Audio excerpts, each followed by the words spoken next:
code which has come first time in India after 45 years. Okay. Otherwise, always we are a socialistic country. They had 44 labor acts based on more presumption that employers are exploiting. First time there has been a major, changes in the labor law, which comes from labor code. I have to cover it that. Second thing is that you have to come and read and come to the class with that Manesar case study. So that is why again I send you that. Please come prepared. If need be, in the end of the class, I'll give you some time to read and get a feel. And to make your life easy, I also given the PPT on Manesar. I given you the case study. I given you the PPT also. Please come prepared. And the labor code also, if you could go through the PPT, fair enough. That's for the tomorrow. Today, we will cover up this training and development. We have not covered, I suppose, right? Have you covered? Not yet, right? We covered that one. At the end of the class, maybe after 2 hours, I'll discuss with you about the questions and answers. Is that okay? Okay, online students? Hello, online students? Yes, sir. Yes, sir. Okay. Yes, sir. Okay. Okay. Now, today's topic is training and development. We'll start with the today's topic. It's very important. So, what do you mean by training and development? Do we need training? Why? I'm hiring you as an MD or CO, guys who done PTech and MBA and all. Why the hell I'll give you training? Correct? You got my question. I'm not hiring somebody. I'm paying you through my nose, CTC to you guys. Like the way I don't pay you, give you marks, I don't want to pay you more salary. Okay. So still I feel I'm paying you more salary. I'm hiring the best of the candidates. You are also claiming you are the best of the candidate. And why the hell I give you training? To know the organization. Correct, my question. Yet there something has to be objective, meaningful. That only that activity you have to undertake. Do you think training and development is important? Yes, sir. Okay, important. Why? To know the organization. To know the Sorry, job. technology obsolete. What Okay, is one. expected of you? Sorry, madam. So what is expected? I mean, Okay. we What train is expected? Your role clarity, you'll be able to do better. Okay. What else? To understand the organization's culture and other stuff. Okay, understand the organizational culture, you need a training. Good. Okay. So I have to spend money on your upgrading up skills. Huh? Yes. And you leave me. I'm a typical CEO, right? Not even a CEO, I'm a businessman. Banya. Okay, next. So improving the skill along with this makes me to some extent that I improve your skill so that you are able to produce better product or do a better service with a more appreciation, more innovation and less cost. If you do that, then I am okay with it. Right? Matlab ke. I improve your skill, competencies, your abilities, your capabilities so that you produce better, you do service better, which is more innovative, which is more customer responsive, which is more cost oriented, and thereby my business survives and grows. Does it make sense? That's how we are supposed to learn, right?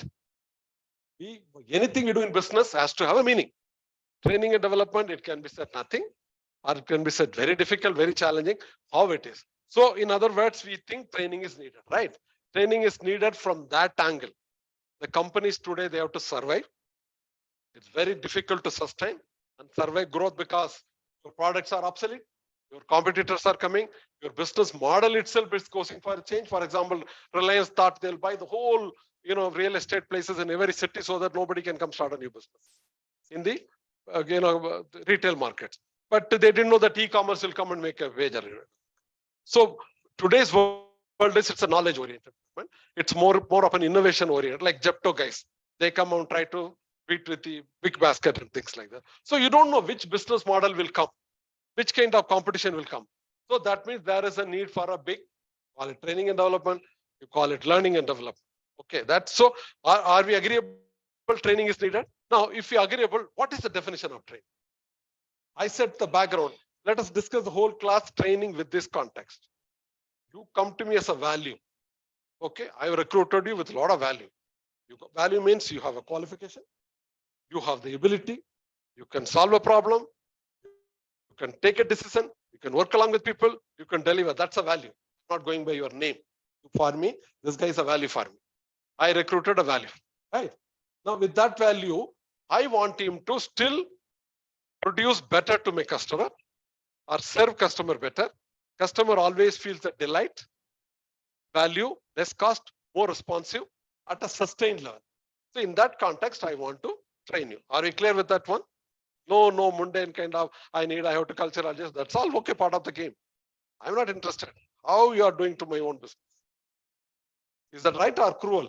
It could be cruel, but that's a practical. Correct, number one. Now, if that is a thing, what is the theoretical definition of training? We have given the back setup of the background. What is theoretical definition?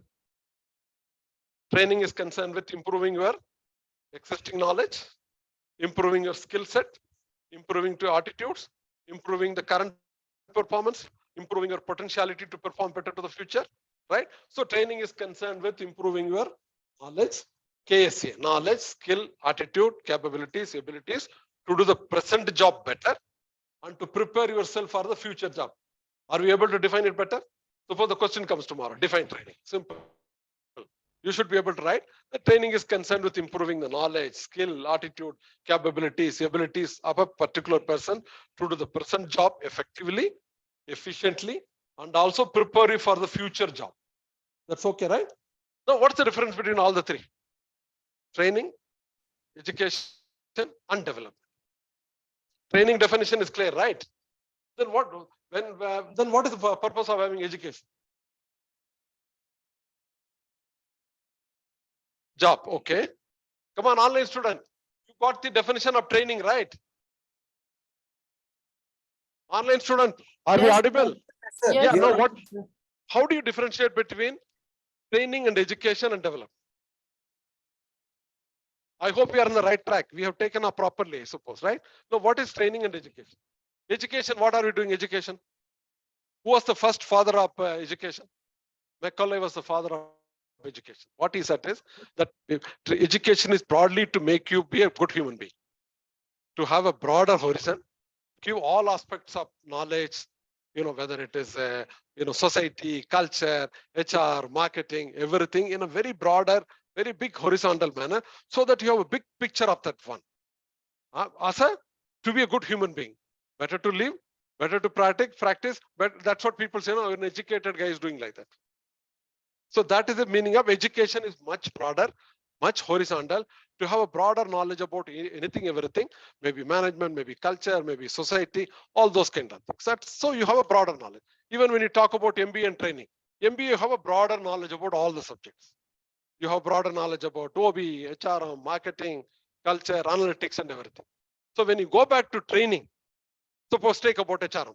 HRM, you studied various theories, various models. OB, you studied various, your emotions, your theory X, Y, and all those things. When it comes to training, if you are not able to work on a SAP HR payroll, or if you are not able to comply with the new labor code by sending the statutory compliance report to the department, what you study here is more broader. You know about Southwest Airlines, how the HR can really play a major impact. That's an education. You can also know how you can mess up, like Portman Hotel. Your intention is good, but you are bad in implementing. You messed up. This is an education, right? This is an education about HRM. But what is the training about HRM? With all those things, will we be able to work on SAP?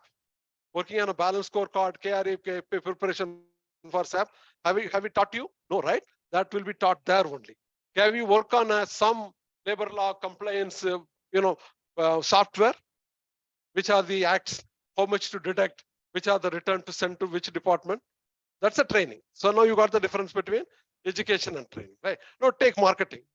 We're also studying 4Ps, 7Ps, STP, all those kind of, that's an education, right? Global marketing, all those kind of. What is actually, can you go and actually conduct a market research? Will you be able to design a questionnaire? Will you be able to collect that kind of information? Will you be able to analyze through and then empirically conclude?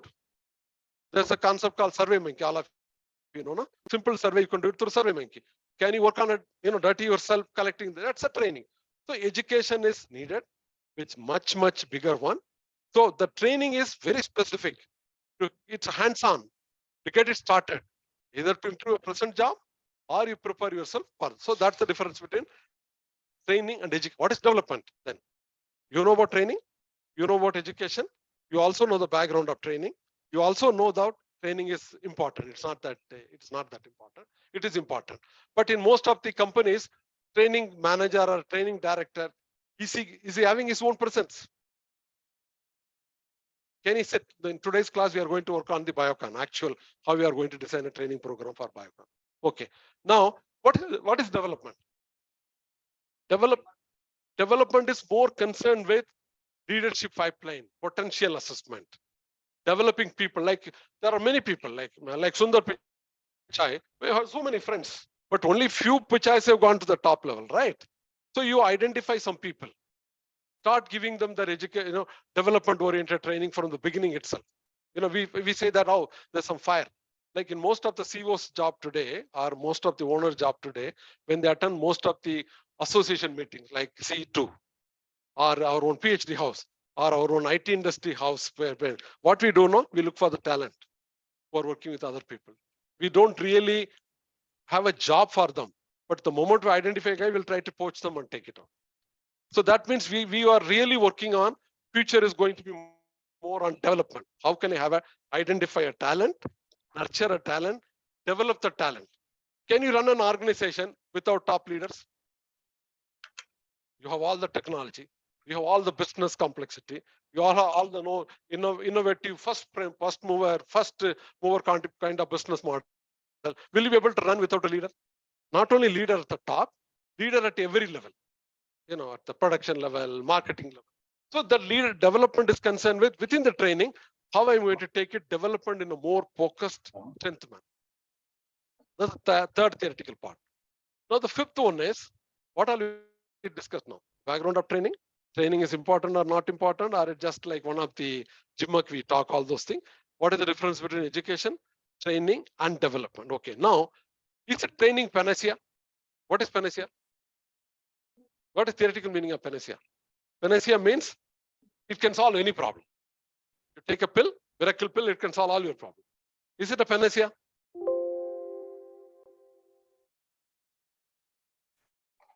Is it? Sorry. Is it a panacea? Panacea means literally, sir, you do training, it will be over. Can we say? It cannot. So training can solve. What training can solve? Let's take a practical example. A lot of attrition is taking place in your company. Through training, to what level you can control attrition? Or your product, a lot of defects in your product, the production line. Okay. Or a lot of people are not really going with the company policies and procedures. Okay. Or lot many people, they don't know how to go and conduct a market research. We can train them. I given 4 or 5 examples, right? Which one can be solved by training? Okay. In other words, you have to be very clear. You have to be very, very clear, like which are the areas the problems can be solved by training. Training can solve only training solvable problem. That is why most of the training department guys, they are getting bad names. They come and do any sorts of training calendar program and start doing it. Like for example, if I see, I don't know what's happening in your most of the organization, they copy training calendar, something on leadership effectiveness, communication effectiveness, customer sales effectiveness. Today it's a very artificial intelligence, supply chain. They take some of the gimmick, they work out a calendar, call people like me, they pay nice money, and they make you to sit here and give tea, coffee, and over. This is what happening in training? Yes or no? I don't know what's your experience, all of you. Most of the places where I've seen, but they call me, sir, can you come to conduct a training? They ask me, what do you do it? I said, what do you want me to do? No, sir, we want you what to do. Damn it, I'm not that guy. I will come and give you, ready-made. Put your people in 15 minutes. I'll assess what they need. Then I will do it. Most of the consultant, when they go, they also send their own big brochures. I will do training on interpersonal skills. I will do on this thing. I said, I will not do any nonsense. Put your people, who's our client. Let me talk to them. Half an hour, 1 hour, 2 hours. I'll find out. Like a good doctor, what the hell is going on? Where is the training need for them? I will design training program. Then and there I'll deliver it. That makes sense, right? Or you take like a classroom, take a PPT available from whatever Google or anywhere else, come and deliver. So 70% of the people, they are spoil the training by going a stereotype kind of training, which means you are not focusing on the point I'm trying to tell you is you can be proud of a training director of biocon industry as long as you are solving training related problem by rightly undertaking training and finally evaluating, validating my training has proven. At the end of the day, Kiran Mazumdar madam is there.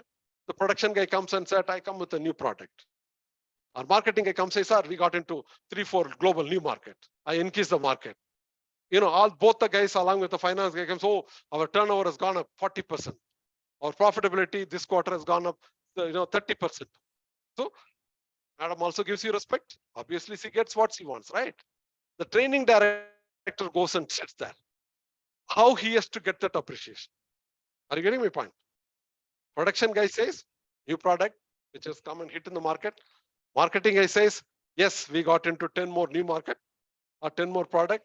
Overall, all this guy along with the finance guy says that our turnover has gone up, profitability has gone up, our competitor has come down. It makes sense, right? You delivered, you're measuring, you're challenging other guys. Hey, I delivered, you measure me, whether I delivered it.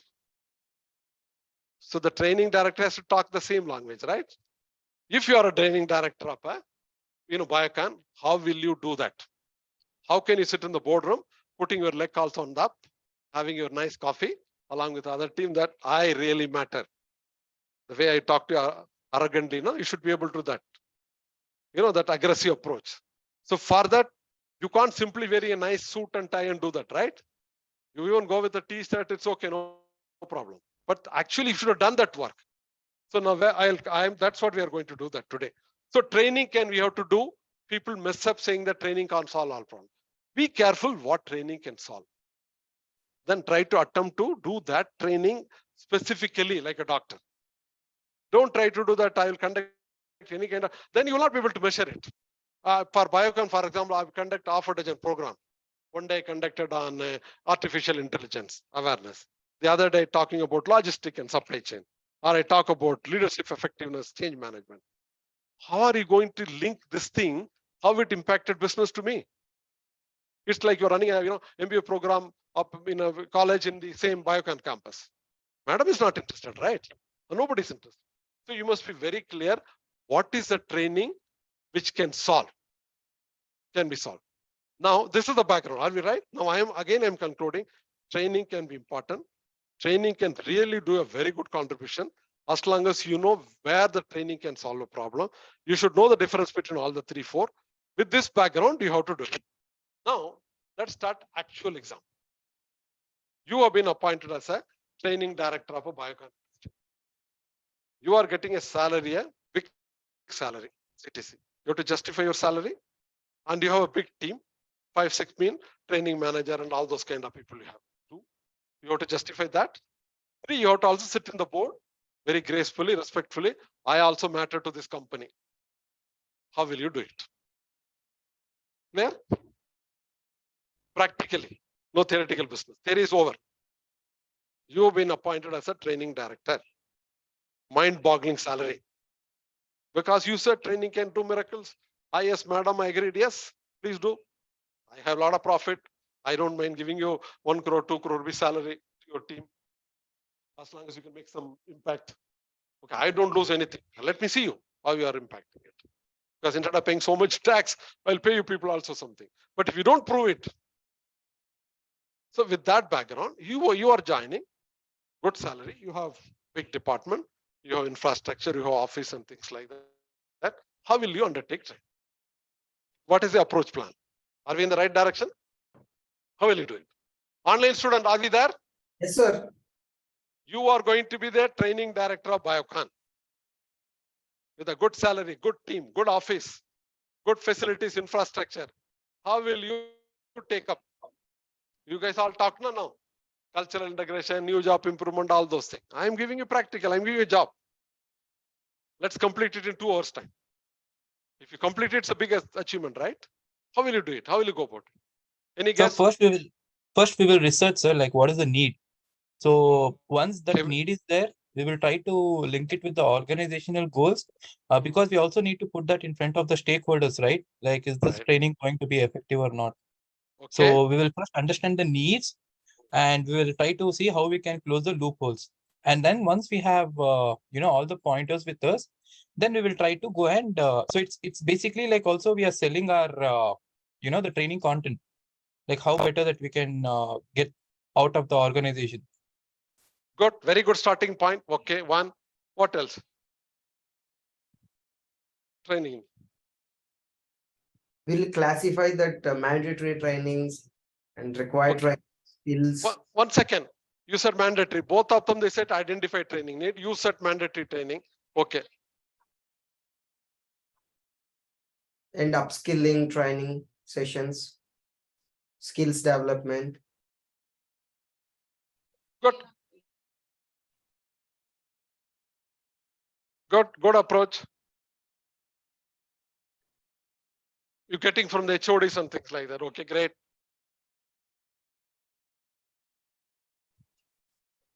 Okay, yeah. Okay, what else?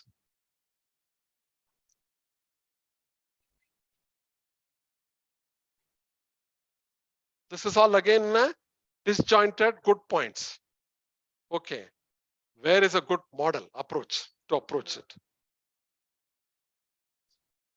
Yeah. Convert that value, right? Very good approach. Okay. Let's go for a second. Southwest mode, since all of you studied. Southwest has been creating a value, convert that value, and capture that value. Now, how will you design a training?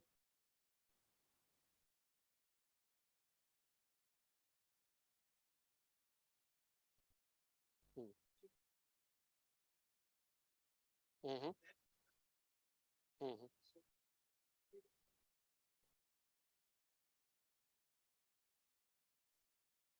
Very good approach. Excellent.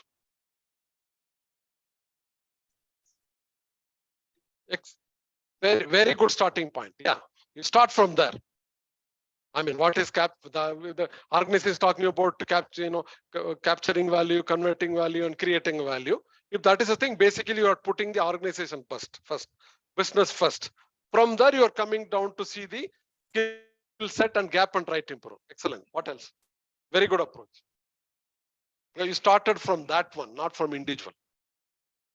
What else?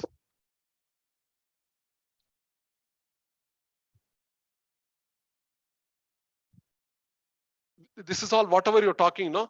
Again, I'll come back to Biocon, 3,000 employees. Okay.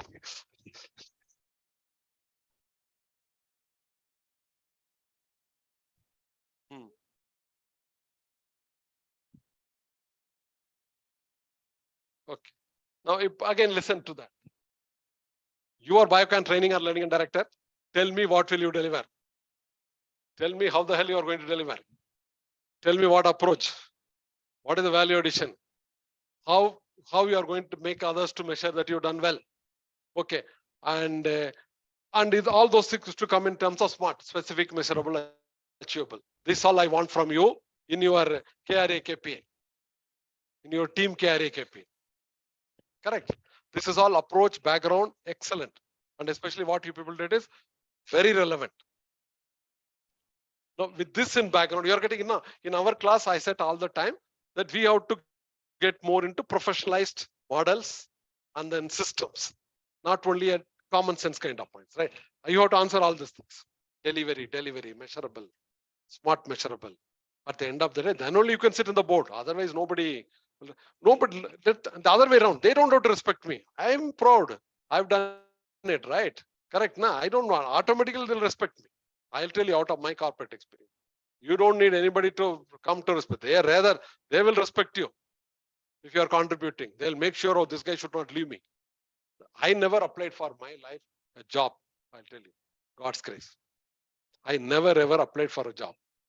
Always it's the other way around. People will come to know, oh, sir, you are there here, please come, can you come on? So if you are contributing, neither the existing company will leave you. But at the age of 34 and all, I'm not. I was also thinking, why don't I start a business? And it was a very difficult decision for me. Then I noticed it at the age of 33, 34, I'm getting a big salary, big recognition, big support system. Why the hell I'll start a business? Are you getting my point? I'm telling my own personal introspection. So if you are doing it, you don't need the promoter, stakeholder to respect you. You yourself are confident, they will automatically respect you. So here, coming back to this one, now this is the approach. We are getting, I'm practically into one company so that it's easy for us to broaden it. So now with this one, we have to go. The next is, there is one proper method. The method is called Sheffield process of training. Okay, that technically you have to understand. Whatever is said, it will take care of that. It is called Sheffield model of training process. Write down Sheffield model of training process. This question can come. I don't think it's coming this time, but this question can come. Sheffield model of training.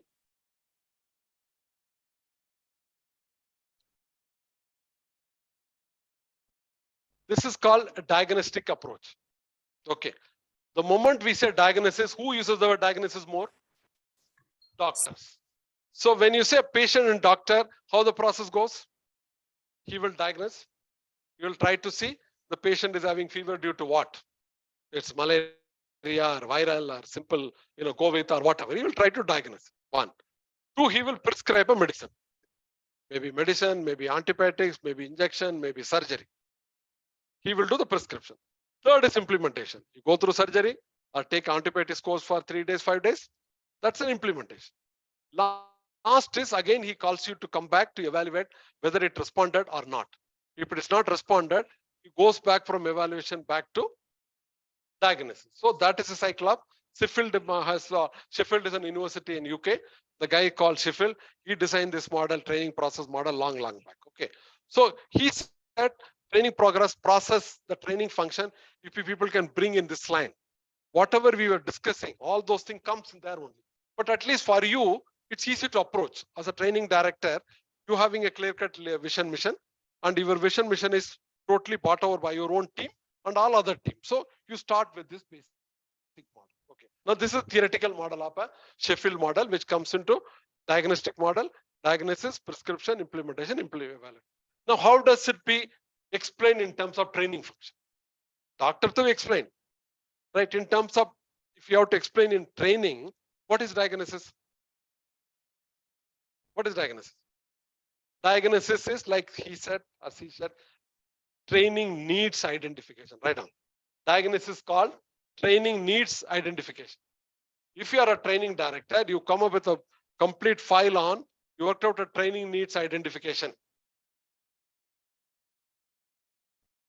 Then you started a job very well. You've taken up very well. You are taken up very professionally. You are going the right line. Once you've taken up right line, then you can put it on autopilot. But the diagnosis itself is not correct. You come up with some training calendar, copy pasted from somewhere. Then you are going to crash somewhere.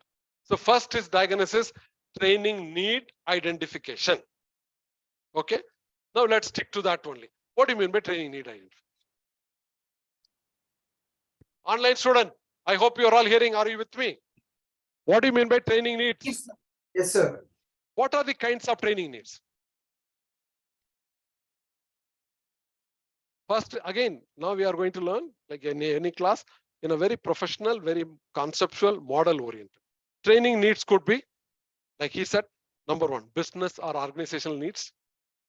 First is business and organization. I'm not here to give you another MBA degree in my biocon or somewhere else, right? I want to train you so that you do better service for me. My thing is not to academically give you one more degree. So first training need is business or organizational training. Okay. Technical expertise, developing technical expertise. Developing technical expertise. So can somebody write it for me so that I can come back? First I said organizational and business training need. She said technical expertise training need. Okay. Second, what else? Sir, interpersonal skills as well as like time management skills. Okay. Now this you people gone into little next step. First, when I said training needs, at which areas? Business area you need training needs? I'm not talking about individual training need. Come on, guys, understand. I am topping at the top first. I'm not bothered about your training now. I'm bothered about to achieve like Southwest Airlines achieved it, like he said correctly. Now that is my requirement. My requirement is I have to capture value, convert value, and then give it to people. For that, what I need, people should be more customer oriented. People should be not getting a big salary. All those kind of thing I need. So that means I have to understand what is that organization or business need. Maybe Apple, like I told you many times, Apple, they go through their relative grading system. Even the best of the guys, they remove every year 20%, right? I talked in the last class, right? Which means they are too much oriented into too much of a quality, too much of an innovation. They are not saying the people who are getting relieved are not bad. They are the best people. But they say my business requirement is too very futuristic technology, not that copying, benchmarking technology. I have to create a technology which will be benchmarked by other people. So that is the kind of training I need, right? People will be able to think, or you are sitting and working on a new formula for some medicine and all, or cancer treatment and all. There's nothing available. Somebody should be able to think in that. So first training need is organization business training need. Okay, one broader one. Second thing comes obviously functional or task training need. For achieving that kind of business, too much of an innovation, too much of a customer centric, too much of a cost reduction. That could be the training need, right? The training need could be what? I will give you an example if you want to write down. The training need could be too innovative, too much collaborative, too much cost effective, right? What else? This could be a broader training needs at the organizational business level, right? Now, second thing is how it percolates down to function or a task.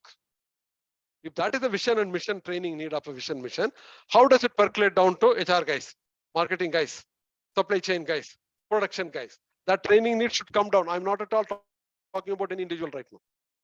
Okay, so that percolates down because I'm training you for my sake. I'm training you so that through you are one of my pillars. Like the word the Southwest says, competitive advantage source. There are many sources for competitive advantage. You are one of the source for competitive. So I'm taking a risk. This is called investment-based HR. When I say training, it's an investment HR. I'm investing on you to improve your value much better. You are already come with a high value, and I want to improve your value much better through training so that you become a competitive advantage and an organizational capability to achieve that job. Okay, now you started that. So first of all, when you are going to design in terms of, take for example, Biocon, what could be the organizational training need? Let us start working practically. What could be the organizational training need of Biocon? Okay, research and development. Okay, let's come back to that one. Second, we talked about task and function. Function and task. What could be the third one? No, we're talking about areas only. It could be individual training need. It could be a group training need. Primarily, can we take 4 broader areas? Business, operation, training. 2 could be task or function. 3 could be, I have all the 2, but I appointed you, but I can't expect you. You are come with the best of the BTech engineering and MTech, Pharma and MBA and all, but still there are some new molecules and everything I'm doing it. There's new sort of training, new instruments have to be added and done it, all those kind of. So there could be an individual training need. Okay, there could be a group training need. So now these 4 areas, are we covering? Now let's validate. Are we covering everything in this 4 or not? I'm using the word training need areas. Come on, open to all of you. If you want to add, let's add. Now next we'll go how to determine each of this area training need. What are the sources and how do you do it? That's what theoretically we're talking about. Then we can probably go into practically also to Biocon one. Are we clear with the 4 or anything else we left out? I said when we start a training program, first of all, we should be very clear about the training need areas, starting from priority. This 4 area, I could think of it in which everything comes in. Do you agree with me or you want to add in? Online student. Yeah, good Have we to go. covered Yes, in sir. that 4 all training needs or do you like to add something more? So the overall departmental will come into business training needs, right, sir? The departmental, we already said, no, the functional and task one. You can put the word departmental also. Functional, Okay. task, departmental, all one. Are we clear? Okay, now this is training need area. Now, how are you going to assess that, determine the training need in that area? Next topic, you write down. Determining the training need instruments. What is the source? Because when you are a training director, you cannot say that I floated 10 calendar program I conduct. That also you can do. For example, how I'm going to determine or assess the training needs. What are the sources? What are the instruments? We are doing everything scientifically, like an academics, like an accounting, not like common sense. How I'm going to determine the training need of business? What are the sources? Which source? How did I come to that conclusion that there is a training need of that? How do we determine, or how do we assess the training need of, let's stick to the first one, business and operation. What are the sources? That is called determining or assessing the training need, the resources and instruments. What could be that? Tell me. For example, business. First itself, your budget, your corporate planning, your company vision mission. Okay, your stay in the competitors, your market share. Okay, your futuristic expansion plan. Are you getting it or not? Like you want to, like he said, Southwest Airlines is a limited one. Biocon tomorrow wants to get into different molecules or different countries. So you need to have your budget. You need to have, these are the areas you can pick up your training needs. Budget, your vision mission of the company, your corporate plan or strategic plan for next 5 years, your competitors say, your stay, your customers' complaints, all those things. If you go through thoroughly, do you think it will be interesting and useful? Or simply you are designing a training? So the training director has to again work like a CEO. If he works like a CEO, then he'll get a respect. Or he copy paste some training calendar, he cannot. So these 5-6 areas can throw you training needs or not. What could have training needs it can throw here, for example? I said your budget, your corporate plan, strategic plan, your future expansion plan, your stake along with the competitor, your customer acceptance or compliance, all those kind of things can give you some clue what could be the training need. Okay. Now this is a business or operation, whatever you call. Now come next to the second one. What is the next second one? Task or department or function. How will you design that training? Assess the training program, training needs. Use the word, correct word. Assess or determine the training need through the right instrument or sources. What kind of instrument or sources you will use to assess the training needs of task, function, or department? First one, we are clear. Business one, I given you many areas. Study, go through, then you'll be able to come with a big list of training needs. Okay. Similarly, sorry, clear. Second one, I'm asking you question. What are the sources, instruments you will use to get to know the departmental, task, or functional training? Obviously, now you are going 1, 2, 3, 4, right? This will be linked to the first one. Now, what are the instruments you'll use? Department-wise performance output, whatever the output, like for example, production department has been a lot of failures in rejection rate and things like that. Our marketing department, they are not able to expand. Or the customer brand images come down. So what are the sources? You are getting all the primary, secondary data from external and internal. Internally, what is the output? Are they able to achieve the performance as per the budget? Are they not able to achieve it?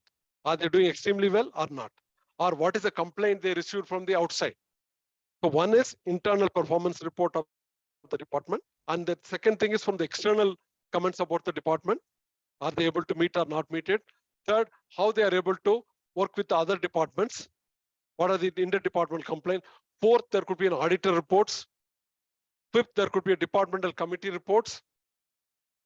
Sixth, there could be a every day CFT meeting, cross-functional training review meeting. So these are the sources. Have you got it? All the 6, 7 sources can give you clue what are the training needed. Are we clear or not clear? Almost. No, not clear. Again, he says departmental, functional, or operational means first thing is what? How is it been your performance compared to the budget? Meeting it, deviating it, compared to budget, compared to last year, compared to the future. If there's something new, there's a training need. And the training need, you will see what is training related, what is other structural issues. Like I said, training solvable. Here, for example, marketing guys are not able to achieve the target. Okay, let's talk about this. Now, is it to what extent training can solve them? Marketing guys of the department is not able to achieve the target or reach the customer. What They need to the conduct. customer sales training or customer orientation training, or how they communicate, product knowledge, or like is the word right word, product knowledge, knowing the product, knowing the customer, knowing the competition. These all can help the guy to definitely improve his performance in selling, right? Training can solve the problem of ineffective sales by prescribing training of knowing the product, knowing the customer, knowing the competition, improving his communication skill. All those things can improve. What training cannot solve here? Richard, your product itself is defective, right? Your product itself is defective, obsolete, overpriced one, or not along with the competitive price. Any amount of training you give, will it solve that problem? That's what I was trying to say. Training can solve only training solvable problems. Here, the sales is not achieving. Could be this guy's needed training to improve their effectiveness. That can be improved by organizing training in terms of what we repeated: know the product, know the competition, know the company, improve your communication skill, be more innovative, or give them incentive. All those kind. The other way around is product is good. You did a training. The guy is not motivated. You are paying less than the market salary. You are expecting to travel, out of 30 days, 26 days, not even paying for his own comfortable travel. So that training cannot solve. No, if suppose they give me an assignment, sir, through your training, improve the sales. Correct? Can you take that assignment? All three needed, right? One is that you already looked after the sales team with the right kind of intrinsic motivation of whatever you studied in OB, right salary, right role, all that's one. To your product 4 P's are good. 3, with that 2 correct, then training can add value. If I improve your communication, if I improve your interpersonal skill, if I improve your knowledge about the product, competitive product, consumer expectation, all those through training, then it will. So this is what clear meaning of training can solve, training solve problem. So training need assessment can really tell you that this is what I can do. So now the second part we covered. Yes, sir, or no? Or Yes, somewhat, sir. or yes? Fully. Okay, what is the third one? Now only we are coming to individual. And an individual group, right? We are not started with individual. Because as I said, I'm training you to meet my needs, not per se simply training you. That academic institution will do. Not the business organization will not do it. Now, how will you go about individual training? Now, take for example, Biocon has got 3,000 employees. How are you going to approach? I also written in the first one, what is your approach? How will you deliver? What will you deliver? What will be your approach? What is the value addition? How will you make others to measure? These are the McKinsey's kind of questions. Why McKinsey is famous? Because they start getting into this kind of one. They don't get into theoretical framework. They'll straight get into actual one. If you could answer all those things, you are through. Then you are gone on autopilot. Okay, now how will you approach? When you said individual training need, how will you approach? Sorry? Okay. I said 3,000 employees. Now again, you got to know the process.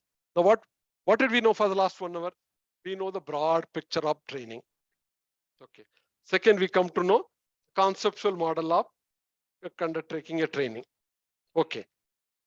The third one is that when we are in the conceptual model, only two model we touched it, right? Not even two model, only one model we touched. Training need, assessment, diagnosis. In that we cut into two. Training needs area and how do you determine the training needs area? Now, how will you do with 3,000 employees?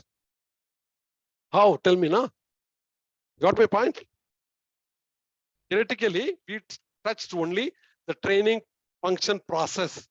Rather than having a common sense approach, we will have some standard model.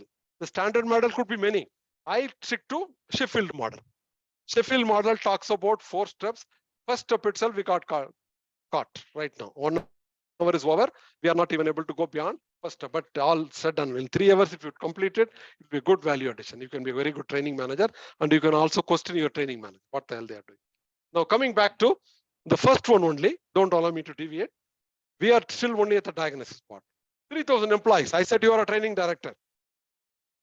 How will you go about it?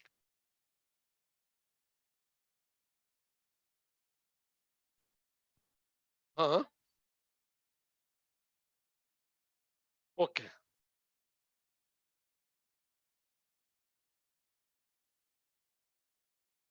Okay.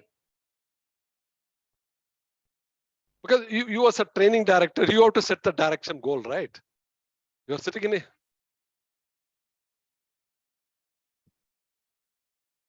that's what I'm saying. I have 3,000 employees. You do what you want to do. But I want you to do systematically.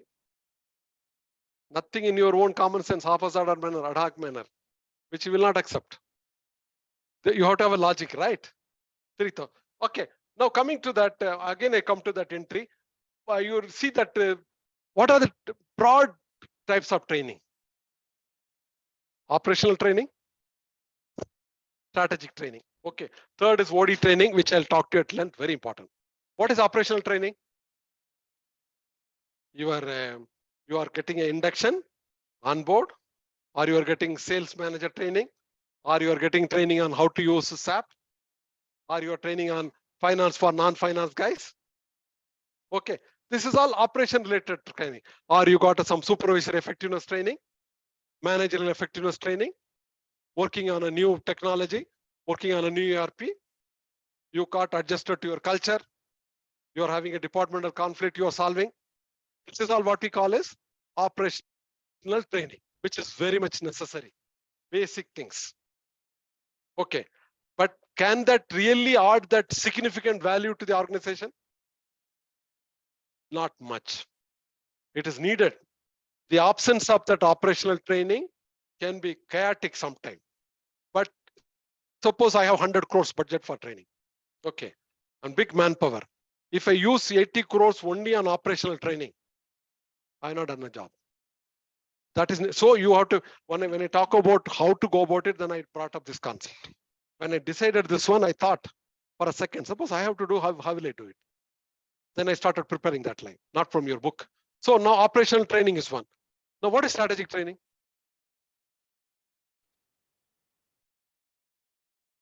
Operational training are all of us clear. Your induction training, orientation training, you are getting a new technology, ERP, new process. Customer orientation, sales training, interpersonal skill, communication training, right? And exit interview training, whatever nonsense you call it, all comes under operation related, which is operation mean process related, operation related, which is very much needed. It has to be done. But any training department which talks about 90% I'm doing only in operation training, then you lost your direction. Correct. So you will see 40% of my time goes into operational training. Another 60% I keep it for something strategic or OD. Okay, OD is very important. I'll teach you last. What is strategic training? For growth, Sorry, product training. Okay, go ahead. Like I said, induction, orientation, current job performance, new technology, functional efficiency, cross-functional, interpersonal, all this comes under the operational training, right? I just named it a few. What is strategic? What could be strategic training?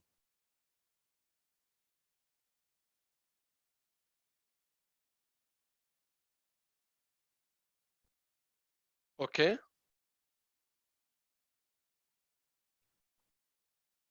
You're working in 20 countries, you want to get into another 10 countries, which are into European countries.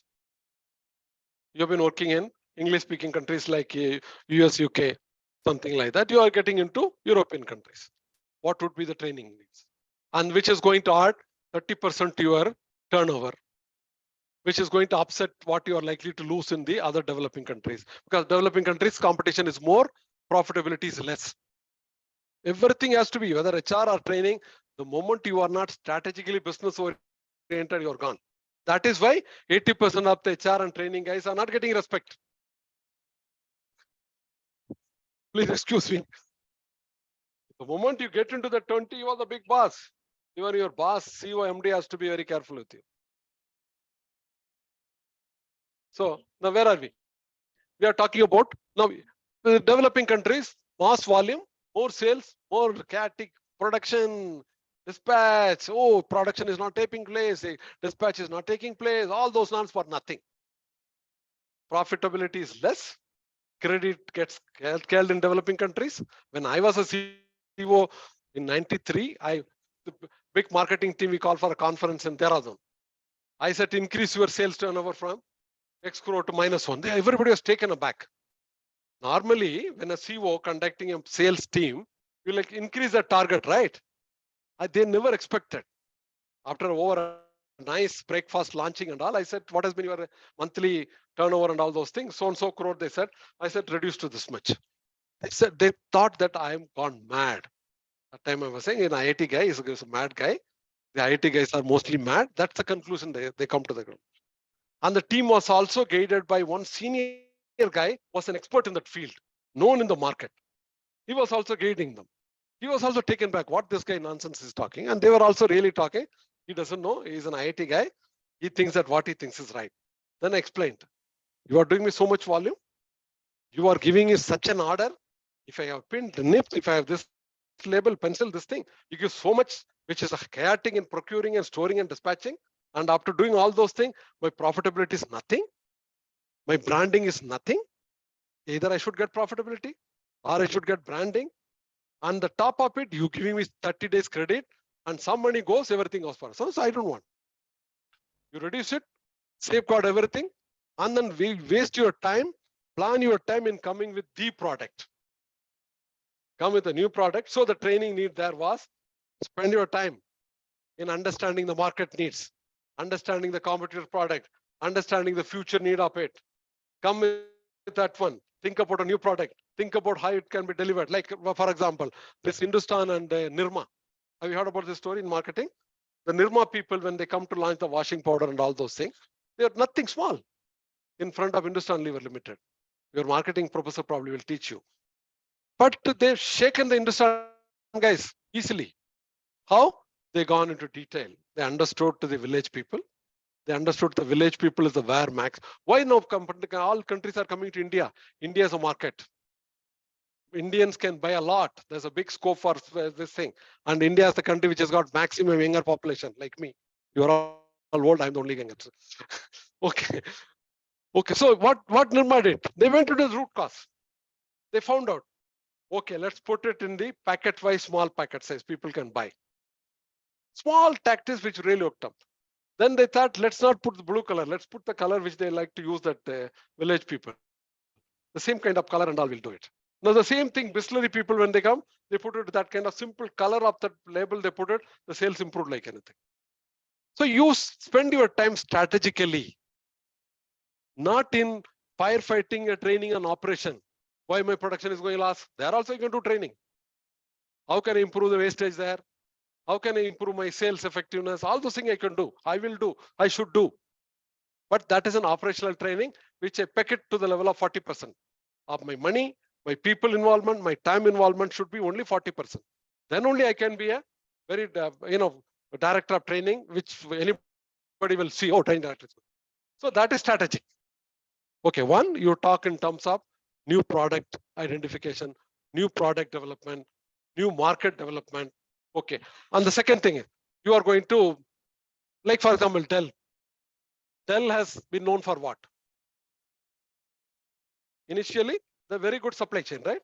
They used to buy, assemble it, and sell it to people. They've been a very successful guys compared to HP and all. They were manufacturing and do. These guys were doing it. A time has come. Dell has rightly come out of the business. They wanted to get into more into security software and things like that. They really changed. They said, if you continue to go with this one, no, without anticipating change, business change, you'll be nowhere. They were doing very well. So that, like 3M company, also I'll give you an example. No, they thought, no, it will not go for that. So now they changed the business more into security software, which is likely to business. Which means my whole organization structure will go for a change. The guy who has been known as a vice president or a president or general manager of technology or procurement of laptop, his skill set will have to be changed. Are you getting my point? Because he has to be changed to this skill set of, understanding the new software, security software, importance of software, or he has to be eased out. There are only two ways. So the training has to take that place. Wherever the old skill sets has become obsolete from strategic point of view, not that operational skill set. Strategically, if the top leaders are doing one, and the next to the same example is this guy's change management. They'll resist to the, oh, I've been a great guy. I've been with this company. Google, 10 years, 15 years old guy, they relieved, lay off. You go through the Google when they laid off people, not the youngsters, new people. People worked with them for 15 years, they laid off. They said, you are not closely linked to my strategic business. You are into staff function, which I cannot afford. Not necessarily seniors are there, juniors have come up. I mean, more than 40 people, more than 15 years of experience. I mean, they had a golden jubilee with that company. They said, go. Because you are not linked to my strategic business.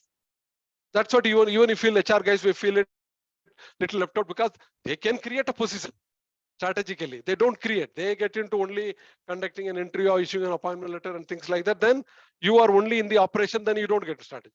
So now coming back to here is, you spend your time, you are merging the company, you're selling the company, you're acquiring a company, new knowledge has to be taught, new territory to be entered, new product development has to take place. So there are a lot of training needs are coming out. So the training department should work more on that kind of merger and acquisition, strategies, business model, how to survive the competition, and again, and maybe new technology, new process, or the life cycle of the organization. The organization is expanding or dying. Wherever it's expanding, what kind of training? Wherever it's dying, what kind of retraining to people so that I can keep them or throw them out? So this is what we call it. And on the next thing is change management. Like I told you, this guy, Dell guy, or any company, they'll have a lot of, now the one of the top thing which any corporate is facing is change management. When the structure has to go for change. In the past, like you guys are lucky. In the past, you cannot get the post of top. Only the guy has to be oldie, 50, 55 years of experience. Logically, everybody's mind was set. Anybody could reach the top post means has to be oldie. So many years of experience and things like that. Now, nothing like that. I mean, anybody can at the age of 30 be a CEO or VP, and then you don't know who will be sitting there, youngsters kind of things. So that means a lot of change management issues. People are not willing to accept that. So the training department is, I want, this guy has been working with me. I know a lot of competencies he's got. A lot of things still he can contribute to my company, but he has got that resistance because of the structural change. Organization structure got changed. His salary is not changed. I have not reduced his salary. I increased his salary even a little bit more. But even then he's not happy because his status, everything, he assumed that is gone. So a lot of change management issues. If training department can concentrate more on change management issues, that can take care of it. Next, leadership.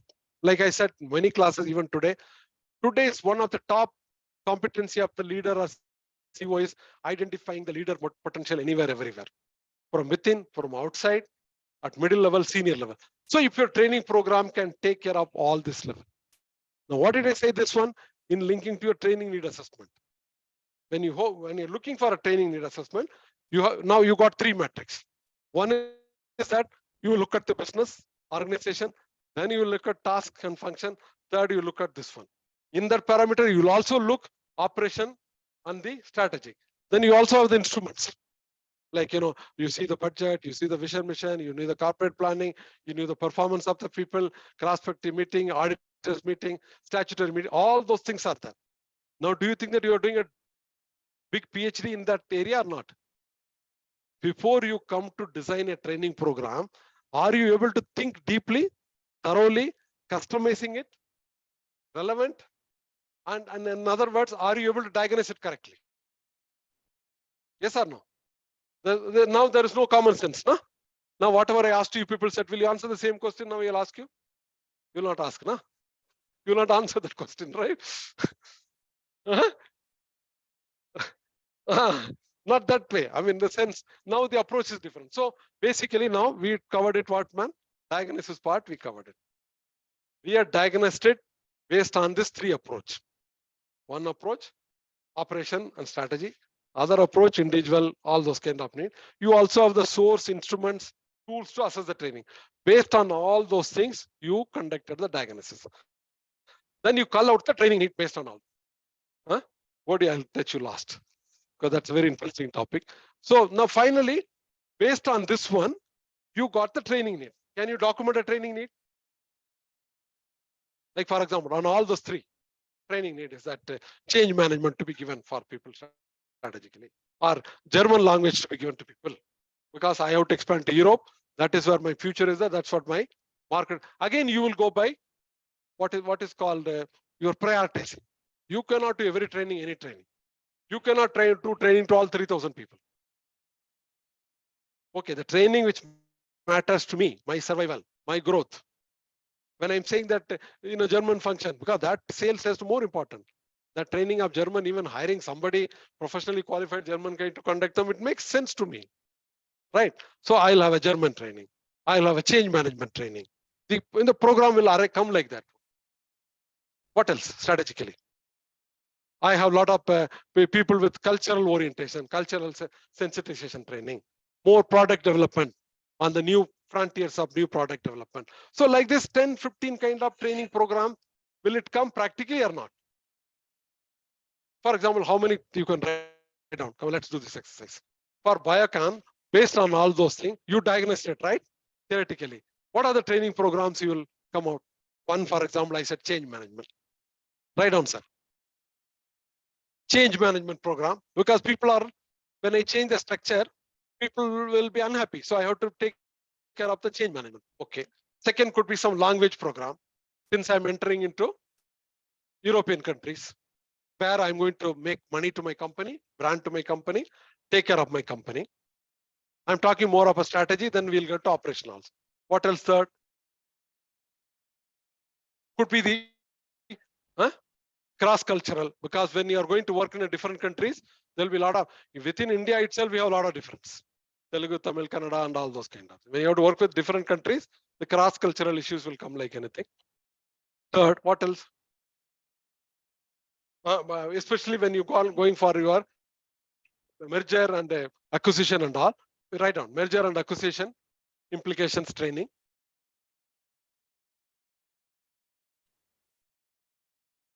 You brought in a new technology, new process, new management jargon, like balance scorecard. They want to implement. They want to implement five Kaizen. Sorry.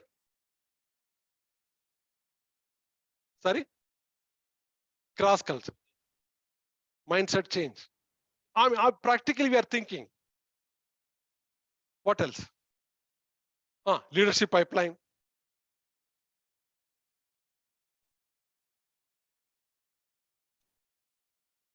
So now you are coming to prescription based on your diagnosis. You are doing experientially, right? I mean, theoretically, we are doing experience, not in the actual laboratory or talking with the people. But when you talk to people, which they go through the record, you'll be able to do still better, right? Now, this are the this one strategically. What could be the operational training? Say 5, 6 training program you are prescribing from strategic point of view. Okay. Now, what could be the operational training? Yeah, induction. Yeah, operational training. Obviously, induction orientation is there. Interpersonal skill is there.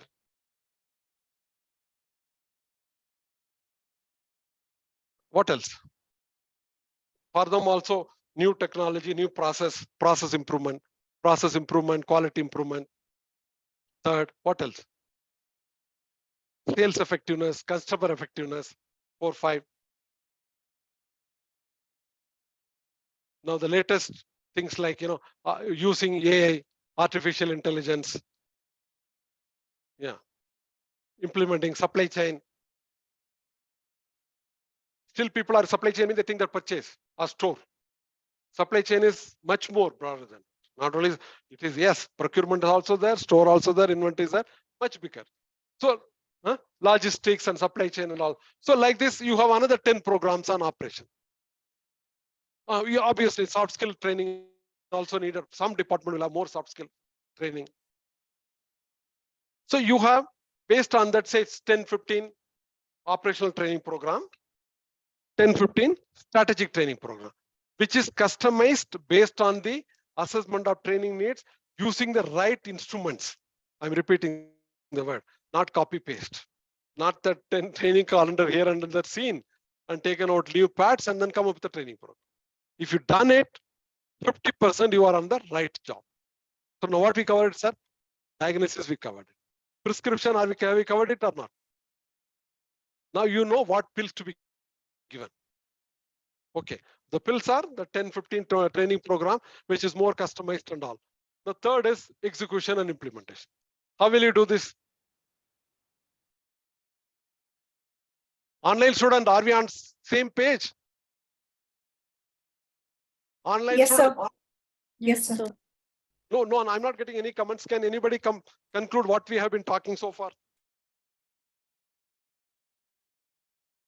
So we are done with the diagnosis and now Yeah. we are in the implementation stage. Diagnosis, where what it did we is do? How practically- did we do, madam, diagnosis? Diagnosis, like we brought in the trainings necessary Yeah. and then identifying the training needs. So yeah, The based on a areas of particular, areas of training also. yeah, areas of training. First, we started with areas of training. Second, we were very clear with the methods and sources and tools and instruments to assess that area of training. These are the technical words, you people should use it. Based on the 3, you are prescribing a training, which is by and large more customized, more need-based to take care of the business, not you.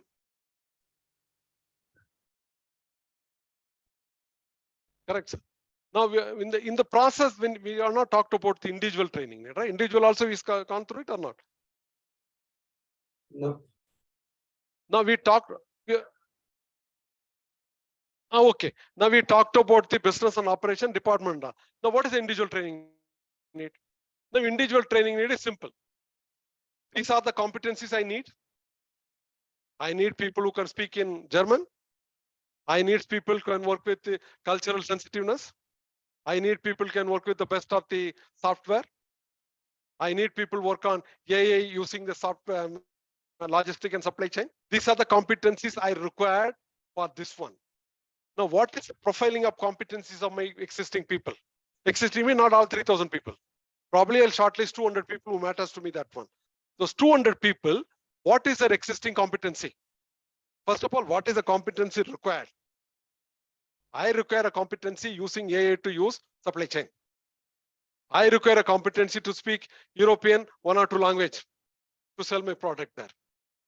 I need a competency to map the product, the future innovative kind of product, to innovative kind of product. These are the competencies I require, right? To meet that kind of diagnosis. Now, what is the competency I have? My 100 people. You can profile it. Like here also we have this one. When MBA student join, first 5 days, each one we make them to talk. Then 5, 6 people will make a note. Somebody is good in talent, somebody weak in English, somebody weak in accounting. So the bridge course for MBA student is supposed to be based on profiling of competency the first 1 week. Here also we have top 50. So the top 50 students are getting different training to be placed on about 10 lakh plus salary. There is also bottom 50. They require more soft skill training, more basic, question bank kind of repetition training, so that they can clear that placement interview. So now The individual training is more based on what the competency I require. Suppose he's a finance director. Okay, he's a finance director. He's got good, very good acumen in finance sourcing. What will the finance like future? What will be derivative? How can he hedge it? Where can we buy finance? All those things he's got. Okay, but he is not good at using the best of the technologies, best of the software, which I require. Or he doesn't know the German language. Suppose I see his individual one. He's too good in finance. Per se, he know where to source money, what is going to be the fund is going to perform in future, what is going to be the dollar fluctuation and things like that. He's too good in it. One, but he's not good in the language. Language means Hindi and other, German and other, plus also software language. Or maybe he's not good at the interpersonal skills. Or maybe he's not good at the, when you're talking at that level, that board level, he's not good at that level. He's still working like a pakka accountant, bookkeeping kind. Or this guy is not good in the coming up new finance global best practices. All that he knows to go to the bank, submit the proposal, get the CC limit, term loan, comply with it, sell it to the bank manager. That's the job he has been doing for the 20 years. not you, right? Typically, he knows that. Every year he can prepare a CA data, submit to them, get the CC limit increased by 10%, term loan got it, pay the money in time, sometime don't avoid NPA, take care of the service. He cannot think in terms of how can I innovatively take money at a cheaper rate by what all crowdfunding, this funding, that funding, all those things he doesn't know.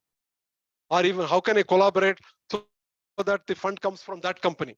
So he needs a training on that. So now you're getting my point, how the individual need have to be assessed. That is what I said, you cannot think of 3,000 people. I think of my people who matter 100 people, 200 people. How many people will be the torchbearer for this company? 100? Huh? Not all. No, in the sense, I'm not saying that down people should not be given a training. These people are useless guys, right? Right. That is what, there is a concept called OD, which I'll come to you. The OD says, if the top management is not professionalized, in the sense not competitive, not very hard up it, not a good leader, not a good mentor, not a good coach, not too much intelligent guy, not too much business oriented guy, he's not coming to that.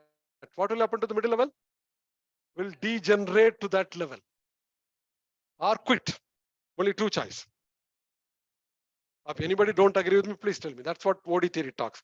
I'll teach you at the end of it. So now if that is the case, that means the top management has to be first taken care of. And they think most of the time they don't need training. You know, they think that training is for somebody else. According to him, damn it, you guys go through it first. Huh? like the king, like the people. So now you got individual training and how to go about it. You are not starting from bottom. You are starting from the business need, functional need, and you have areas to look out. Now, if you have to do a project on that, do you think that you'll be able to do a meaningful consultant-oriented project or not? Take any company. You are given a project to work out a training need assessment for IT industry or some industry or Ashok Leyland at a top level management or a middle level management. In fact, your capstone course will come the 4th semester. You must do that kind of project. You know, assessing a training need at the level of middle level manager of Ashok Leyland, whichever company nearby. Then you actually go and collect data using that method and come to a conclusion. Not that picking a theory here and there and putting, you know, and making your life miserable and our life also miserable. Lastly, we have to give marks somehow, we have to pass you somehow. Correct. We give all sets of direction. There has to be introduction, methodology, collection of data, and you will do what you want to do. I'm talking about your seniors. Correct. Huh? Not you. Okay, guys. Now, are we clear about individual training need? How do we go about it? Yes, sir. We are not going from bottom that I'll give some training. Whatever competency the company, capability, competency, skill set, the business needs. What is the existing people have that kind of competency? Where is that competency gap? That I will identify in that individual. Then I'll try to give him the training. That when I give him the training, I have to be careful. One, most likely I'll give the expensive training, he will go, which I cannot help it. I would take a risk. There's a lot of argument on that, which you cannot take it, you have to give it. So that's one. Two, will he be able to absorb that training? That's another one. Somebody traditionally used to it, ask him to work on. I know 10 years back, people were not even very averse to sit in front of laptop. Now I've seen people are all sitting carefully. But 10 years back, people will always keep a PA or somebody to type on that one. So now that's individual training. So now we touched about all three: organization, business, function, department. Third is individual. Group is when you have an interpersonal problems, or the same group needs the same kind of. So these are the things we have done it. So the first part is over, sir, diagnosis part. And based on that, you also come to your tentative kind of training programs. These could be the tentative training programs which you customized it, which you did an experimental kind of discussion, not theoretical discussion, not copy paste discussion. You come to the 10th. Now what is next? Diagnosis is over, prescription is over. Now how will you do implementation?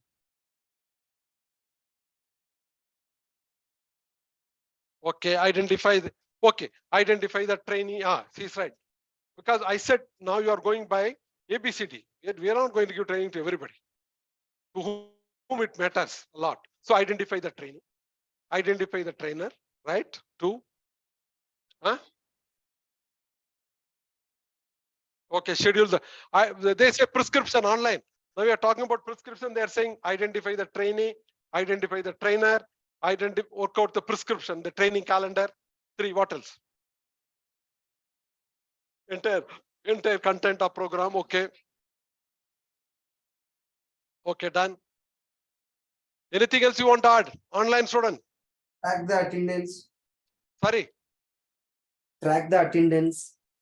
Who Track is the attending? attendance. Good. Yeah, you guys need. Okay. Right. Good point. Okay, what else? What else? Tell me. Everything is in the PPT. You can see it later. I said prescription, conduct, and training. How? Use some words. Again, you will not use the right word. Here you have to use the right word, right terminology, right concepts, right model. Right. What is the right word? On the job training, off the job training. Which training methodology? Right? What is on the job? It has to be imparted by internal, external, outsourced. What is the delivery method? That all talks about execution, right? You come that 20 programs have to be done. Let's say that we start from there. We have decided 10 operational program, 10 strategy program to be rolled out. How will I do it? First, I will decide it will be done on the job under a coach. It will be done off the job. You will be sent to some Indian Institute of Supply Chain Management. There you will go and study and come back. You have to decide that one. Right, on the job or off the job, or through coach somebody, or through external guy come to teach you. Selection of trainer, selection of trainee, on the job, off the job. What is the training methodology? Which methodology? Put them on the class and give them lecture. Which are the different teaching methodology effective where? Lecture is good or bad? Yeah, lecture is good. He's using my word, depends. Good student. Good or bad? Good, sir, good. Good means for what purpose it's good? You guys, I'll always be smarter than you. It will be better understanding, and you can give case studies and so on. It will be more interactive, he says. Yes. Let's conclude lecture come discussion, like the way we do. Okay, it's good. What way good? What way we can maximize the benefit?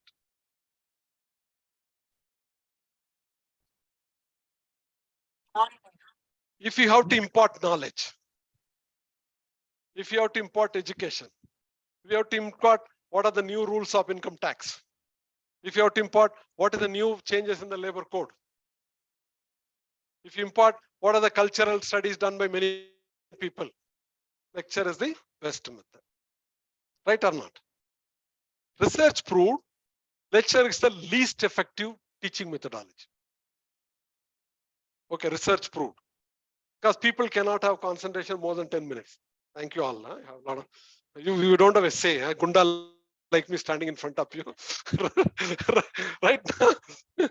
So you cannot have anything. You have to get involved. Right now, man? Look like a Gunda or not? No, he says no. That also he knows that if you say that I look like Gunda, then he'll have more. So lecture method also used to be as one of the training method. Here the point is where to use which methodology. Okay. Now suppose something on what will they? Some, like for example, you want to assess a training need assessment. You 10 people, I've had a committee, HR department, training department, some functional guys. I want to teach them. You guys have to assess the training need. Yeah. Okay, I'm going to teach you. Which kind of training methodology I will use?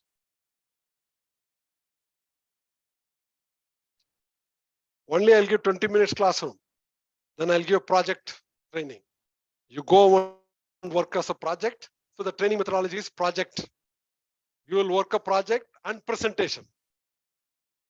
You will make a project and presentation. 3. Why are we using case study? To you guys.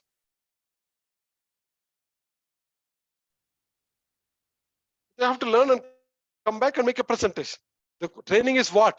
To prove that what you do. If I do the same thing, like for example, most of the IT students, no IT lecture they learn in EMBA, they'll say, even my daughter also in the school says, Papa, it's too boring. Theoretically, when they talk what is a word form and this and that, it will be boring, right? Unless they work on the laptop. Right? Theoretically, if somebody has to learn, how to prepare a word, how to prepare this thing, it will be boring, right? It has to be more skill oriented. So, but you can give them, like suppose somebody, again to quote my daughter when she wanted to get to car driving, I said, get some lectures, theoretical lecture, then get into hands-on. Like Germans, they write everything theoretically. Go one step, right turn, sit there, 1, 2, 3, 4. Checked in air pilot. No, you listen to the communication of this pilot sitting there from down. Checked. All those things, so theoretically you can do it, but unless practically you take up and land, crash somewhere else, you cannot do it. So the second thing is a lot of training program which needs simple briefing, then project guidance. Somebody will guide you on the project. Could be second training. What is the third training? Self-planning could also be one training method. What are the other training methods? Case study. Now, like in most of the interviews, there are 10 good candidates shortlisted. Okay, based on your CV and achievements and things like that. Offload, I was also one member in that. What they said is all the 10 guys, they will make a group discussion. In the group discussion, it was easy for us to eliminate 5-6 guys easily. The HR department shortlisted 10 guys based on historically their background, age, experience, and all those things. Instead of we going to one-to-one, we put all 10. Come on, you make a group discussion, present it. So easily we could eliminate 6. Out of 4, then you got to do one-to-one kind. So like this, why are we giving a case study? You are going through a lecture. You are going through case study. You are also going through presentation. You will also submit your project at the end. All the 4. All the 4 are for different purposely. It has been decided by the academic administrator. This is called, in the school level, we call it pedagogy. Your level, it is called andragogy, because you are an adult. Now, what is the difference between IIM and ours? Ahmedabad. You guys are much better than them. Maybe that you don't take pain in appearing for the GMAT and things like that, so you don't get admission. It's not like they are great and you are not great. In fact, I've seen 1 or 2 guys from my own friend's son. They studied in IIT. His father was also IIT professor. 2 kids, Samrat, Samyud. They studied from IIT. They went to US and studied and worked in. Out of curiosity, I thought in myself, be great guys. Studied when I've seen their common sense was so bad. General knowledge was so bad. All that they knew is only technology. So it's basically the chance. Now, why? What is the difference between IIM Ahmedabad and us? The rigor is different. Here you go in a more relaxed manner. Right? At the most, how many case studies you did so far? All subjects put together.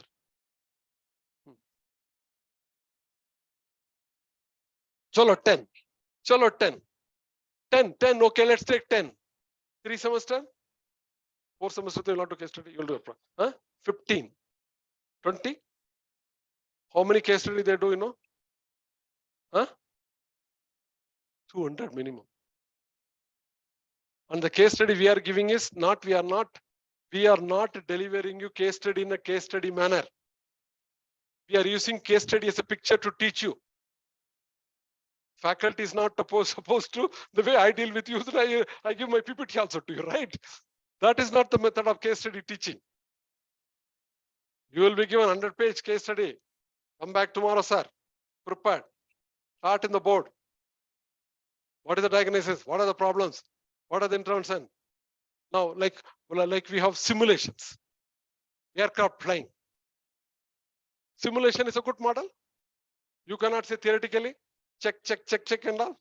Yeah, lecture is needed. I'm not saying lecture is not needed. So there are different training methodologies. Maybe simulation, games, maybe project, maybe case study. Industry, what do you mean by industry? Okay, to go and see them. Yeah, industrial truth. So you have to be on the prescription. You have to be clear which one can be mapped for what. If finance guy has to be given some information on the new accounting practices of US, there cannot be no other method but to give him lecture and make him to write a test and ask him to clear the test. That could be only the effective training. Flying, you have to go through simulation or some strategic. You are a leader, you have to be given some strategy training. How you are going to strategically think. What kind of training you will give? You are leaders, you are general manager, vice president level. I have to train you to become a big thinker strategically. How will I train you? Okay, one method is through mentor and coaching. Mentoring, coaching, project, simulation, situational simulation. Simulation, like IMA, All Indian Management Association conducted one. Beautiful games. I don't know, you should be requesting, sir, to get you that kind of excellent one. Lakhs and crores of rupees IMA invested. They come with actual cases, simulation. You'll be given a program. You are the marketing director, you are the personal director, you are the finance director. You will decide which product to launch, where, which money. Finally, profit and loss, everything will come in front of you. So if you go through at the end of the time, I mean, probably I will also tell Captain. The people also, if you can go through that kind of, that's a culmination of your book.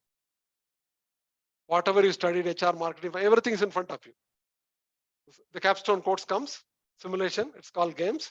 So you will be given a complete this one. You are given fund, you are given a ability to take a decision, which market to enter, what price to increase or decrease. When you increase the price, it may go down, or decrease the price, it may again go down. So you have to take all the decision on the spot through simulation. That means you are running like a company. Have you heard about this one? Capstone course simulation, which our fresh students are going through. Even last month, there was a competition. You know who won that? 20-30 colleges participated. IMA, All Indian Management Association, was the one. Who won, you know? Dayanand Sagar, who? Our degree college student, BBA students, not MBA students.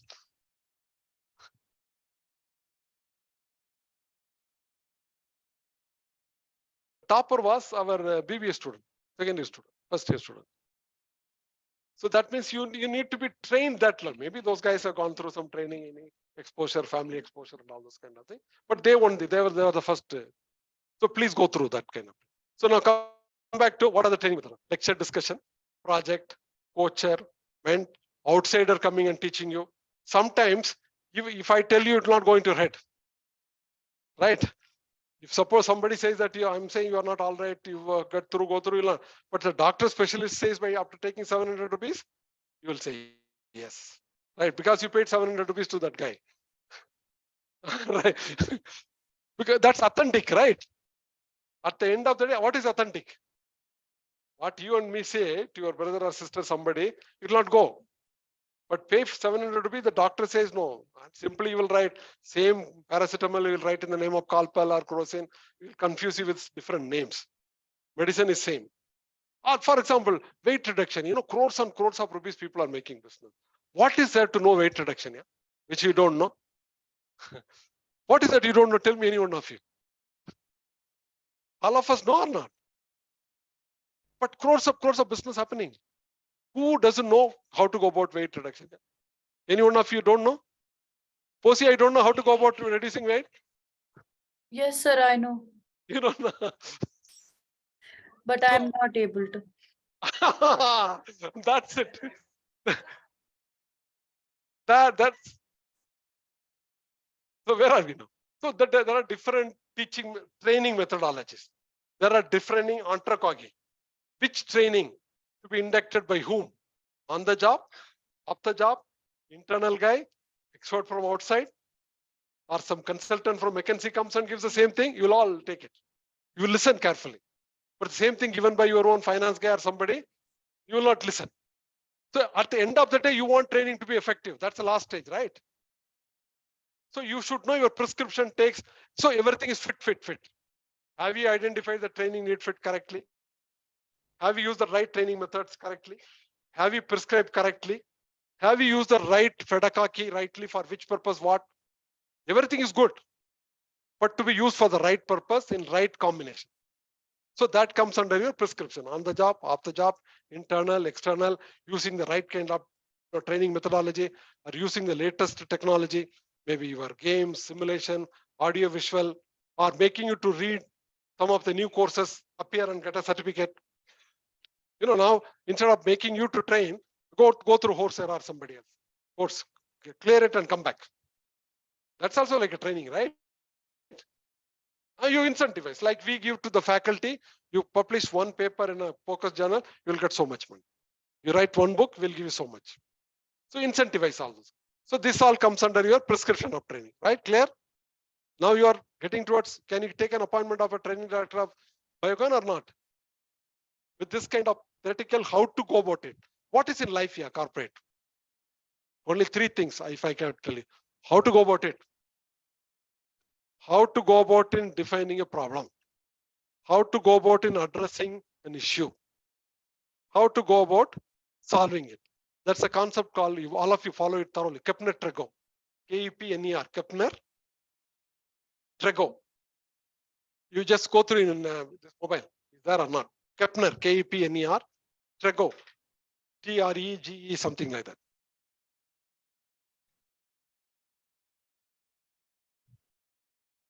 Yeah. It is there or not? Basically, this guy is big known guy in the world today. He only teaches you problem analysis. Online students, are you able to get Kepner? Kepner-Trego. Yes, sir. Yes, sir. Yeah. Yes, sir. Yeah, at the end of the day, if you know how to go about it, I strongly recommend all of you go through in detail his methods and approaches. It will help you a lot in business, in your studies, and personal.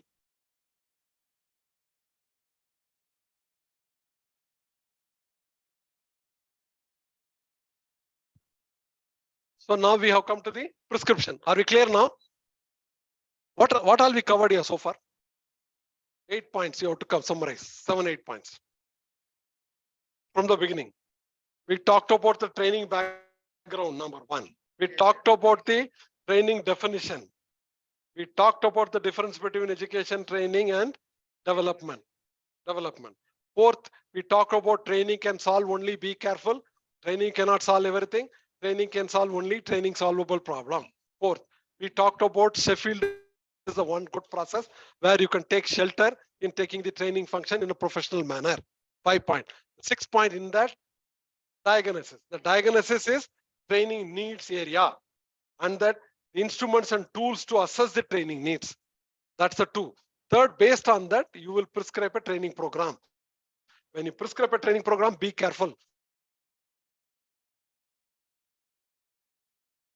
Strategic, 40% on operational. Okay. Then we also practically went about doing the training need for some people. And then we also talked about the prescription part. Now all 3 is over. Last is what? Evaluation. This is much more critical Because the owner always wants to know, what is the return I got? I paid you so much salary, not only to the whole department. I used a lot of my office space for you. I could have used it for a godown instead of giving it to you guys. What is its effectiveness? How will you prove that? Again, you need a model. How will you prove training effectiveness?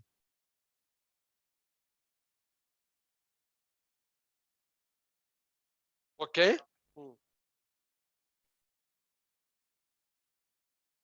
Okay, he says through KPI measurement of before and after could be one method of doing it. Good.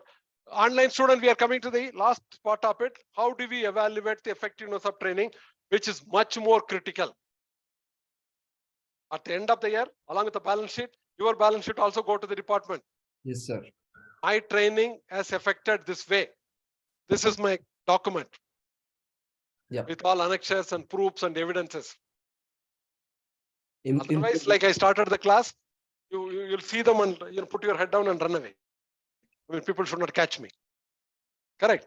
If you have the strong 1, 2, 3, and the last 4 1, you can always go like that.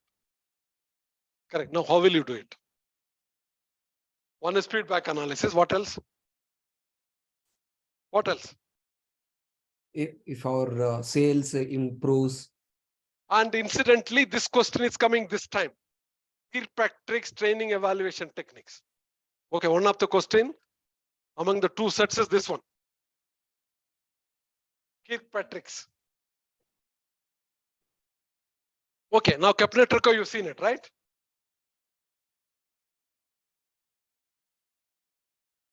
Can you see here? Small word. K-A-R-K, K-A-R-K, P-A-T-R-I-C-K. Go through in your mobile.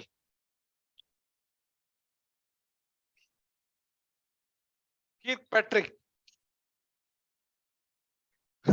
Kirkpatrick. This question is most probably coming.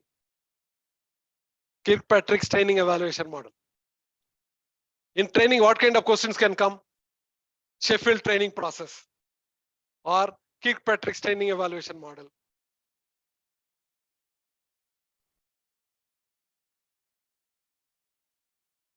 Kirkpatrick.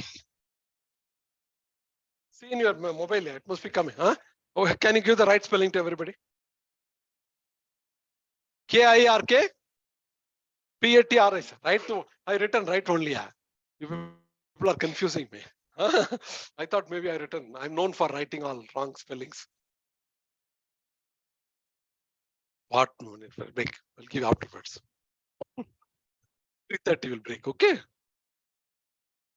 Let's complete it. Not this one. Go through this one. What is that? Read and answer, na?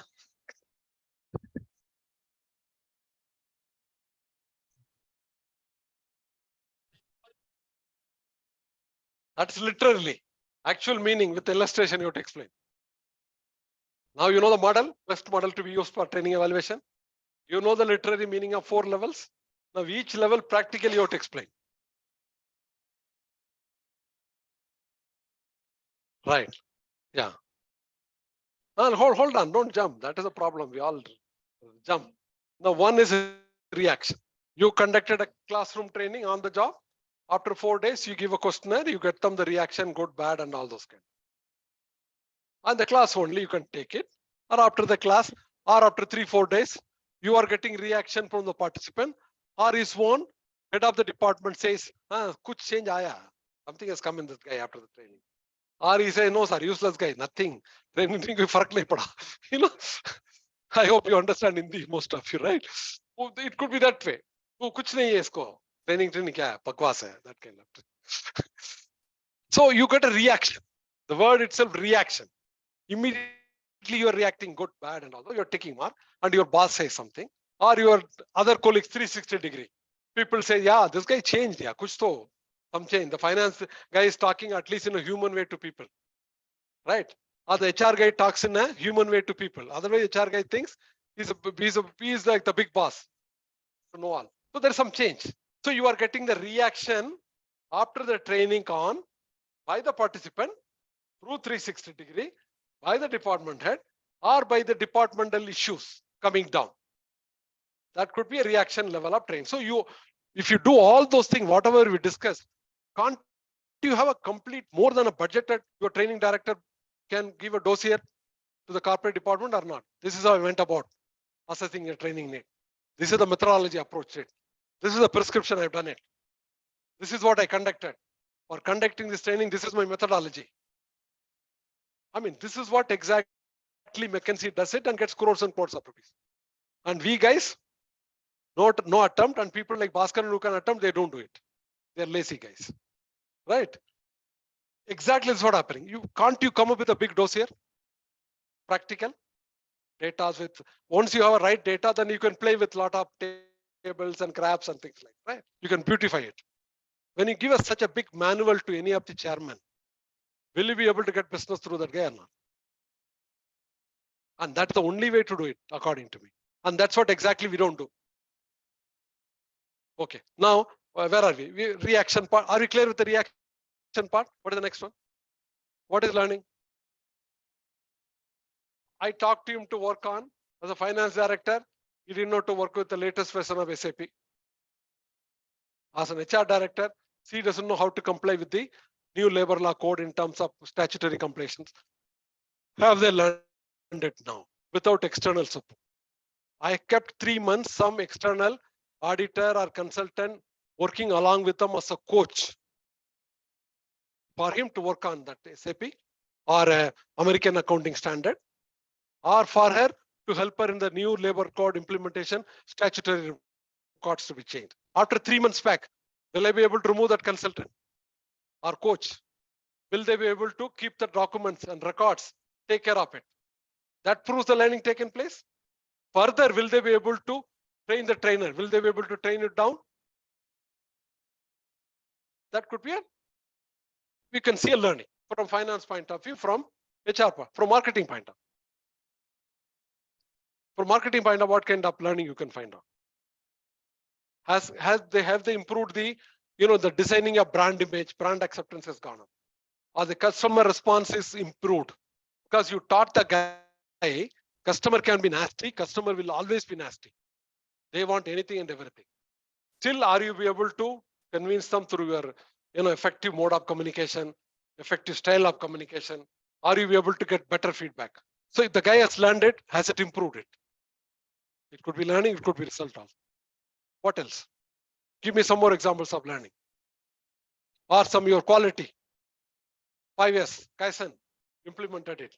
Your rejection level has come down. Or the guy is able to train other people.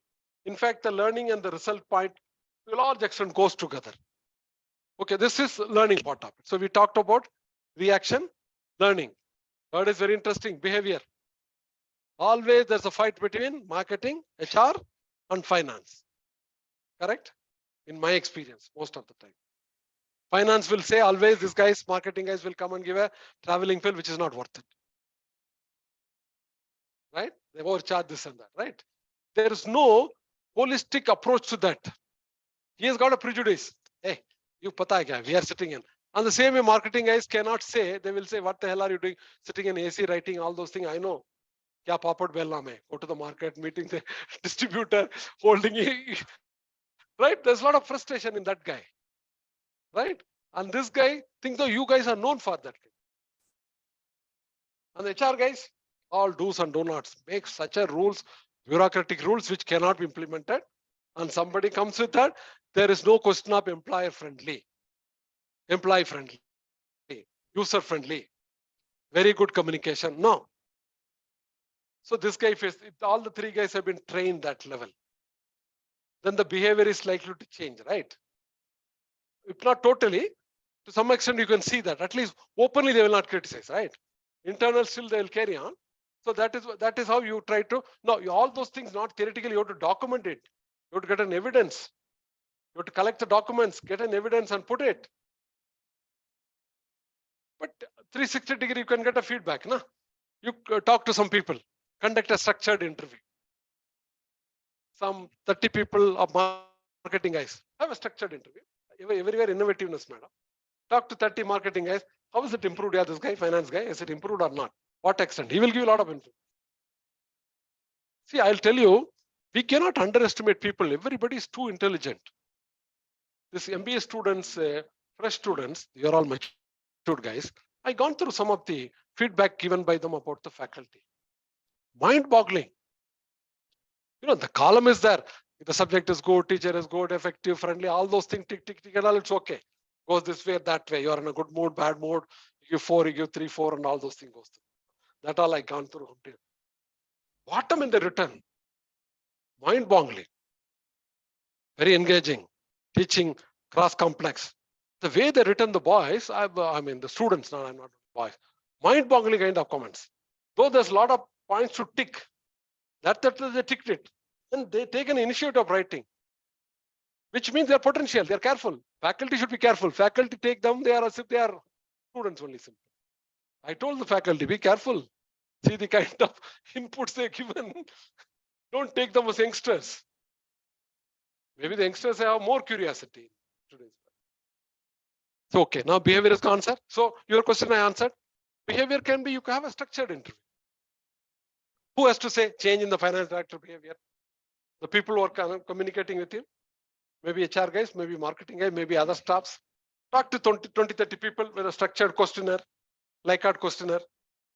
You get to know. You will not get a completely wrong answer, I'll tell you. But you have to take initiative of designing a questionnaire and then with people. But everything requires a lot of well thought out plan up, planning, preparing, developing, capturing the data. Everything is today data, documentation. And not that useless data, not that borrowed data from Google here and there. We all tend to get into Google. No, that will kill you. You think, like for example, I prepared this thing. You go through the training and development, umpty number of PPTs you'll get in the Google. But we do not give you customized kind of thinking, right? Which you have to think yourself. So nobody can replace your intelligence. Okay, come now, what is the next level? Yeah? Huh? Result. At the end result. Pre-test, post-test. How the accident level has come down. Profitability has gone up. How the new market has gone up. What is the customer acceptance of a product? How accuracy your accounts department. How much people's income tax you saved. Employees income tax, right? How people feel HR is my guardian. Tangible, intangible, both. Tangible means turnover, measurable, profitability, market share, new market, old market, my segment, all increase. My accident level has come down. My rejection rate has come down. Yeah, all those things become tangible. The other thing is people are happy to come. So this all again pre-test post. So all those things if thought seriously, no shortcut. So if you do all those things, then evaluation part is done. Now again coming back to the old question. Now if you are going to sit there with this kind of approach at the end of the year, will you be respected or not? If you don't do that, if you go the traditional method of I conducted 10 programs, calling somebody here and there, you yourself are not confident, right? What you did. You copied some, today everybody's talking, saying, or in the past the people used to talk about all leadership, effectiveness. You call somebody like me and deliver a lecture, that is not thought about diagnostically, not evaluated correctly. And that too for my company. As I said, again, now I go back to my own definition of training. Training is improving your knowledge, skill, capabilities, attitude, everything to take care of my company's production, service, to be more innovative, more effective, more collaborative, more cost effective, most differentiated one. That's what I need. In that process, whatever competency I need, I will see you and train you. That's a training difference. So the book will not give you the training. Book will say you training is concerned with improving knowledge, skill, attitude, and all. For what? Yeah, training is concerned to improve my company's output in terms of productivity, production, customer responsive, change management acceptance, new product acceptance. At the end, more profit, more turnover, by improving linking your competency to my link. That is training. To that, how did I go about it? How to go about it? I told you that's what Kepner point has come to you. How do I go about it? That's why I started. You become a biocon director, training director, which means you cannot, what we started in the beginning, disjointed, this thing that cannot do. You will sit and work. You will diagnose what is going to be my vision, mission of my training department. What is going to be the, where I'm going to concentrate strategically. Which are the people I'm going to concentrate strategically. Where I'm going to use my budget, resources strategically, effectively. You'll plan it. Once you plan it, then if like Odi I'll talk to you after the team. Then you become a professional guy, your team also comes up to your level. Otherwise, the team will have to degenerate, or they will also have a gala time, or they will exit. So that more role is on the top management capability, holistically thinking, inclusively thinking, divergently thinking, and to come what I can contribute, what I can impact. And go back to that one, what do I deliver? How do I deliver? What approach? Measure me. Are we answering all the questions or not? I written, what do I deliver? How do I deliver? You measure me. I challenge you, measure me. If I do that, then you are undertaking training and development function in a more professional, what needed manner. Otherwise, it's a too theoretical. Even I used to feel, or started teaching, what is the training is? When the more you become a CEO and all, you invariably tend to see these guys like that, training and HR. My own weakness. Because those guys also have not got into that level of, but the moment you get into that, you can easily get the attraction of CEOs and the owners. Because they're all there for what? Anybody can come and tell anything which can take care of the business, survival of the business, competition, growth, through any means, HR, training, marketing, any means it can. Otherwise, they are not interested in your HR or training, your marketing or anything. This all means to achieve an end. Done? Over? I think much needed break. Okay, after the break, I'll tell you that OD training, which is more important. That is something different. Have you covered everything, whatever important? Okay, only OD I'll tell you. I'll tell you about questions, okay? You listen carefully, so I'll give you questions. I said you people were listening, participating, so as a reward, I'll give you a question. Otherwise, I thought I'll give you or not giving. Done? Yes, sir, sure. So 15 minutes break, sir. Yeah, 15 minutes you can take, don't worry. Sure, sir. Thank you. We'll meet up later. Thank you, sir.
Hello, online student.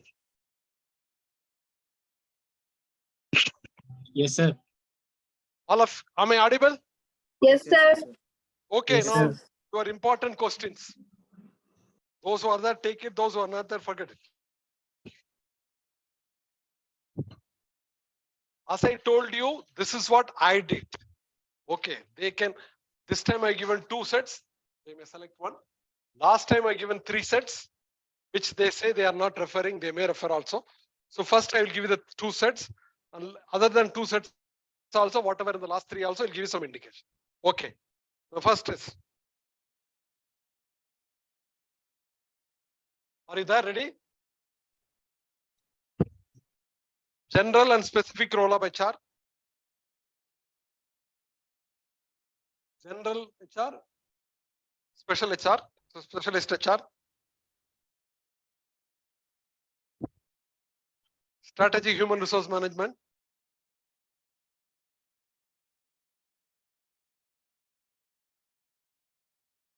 Why training needed? Whatever we discussed. Training process, Kirkpatrick, Sheffield.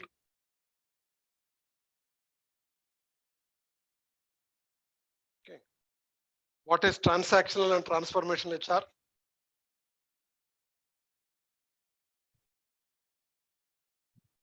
Transactional and transformational HR.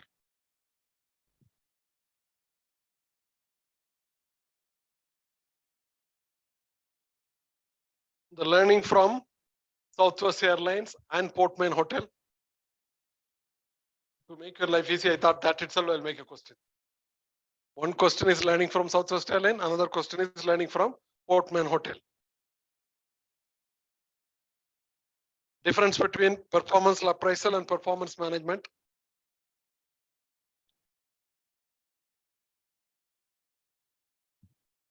Appraisal and performance management.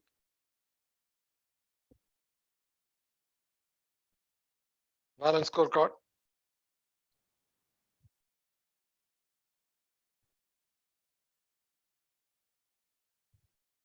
Relating to, yeah.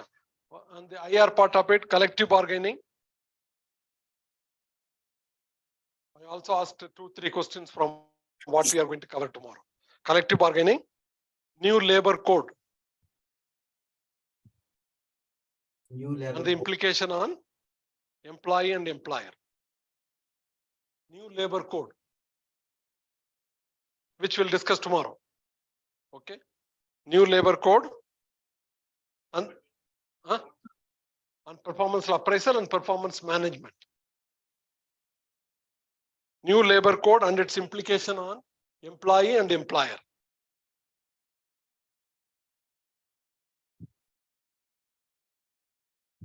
And there is one case study. You can analyze this section A and B. Case study, I cannot tell you. You have to study in this.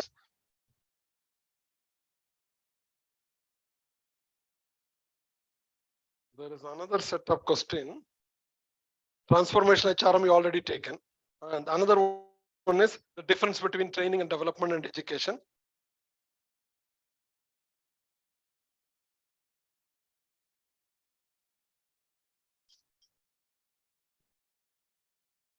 Training, education and development.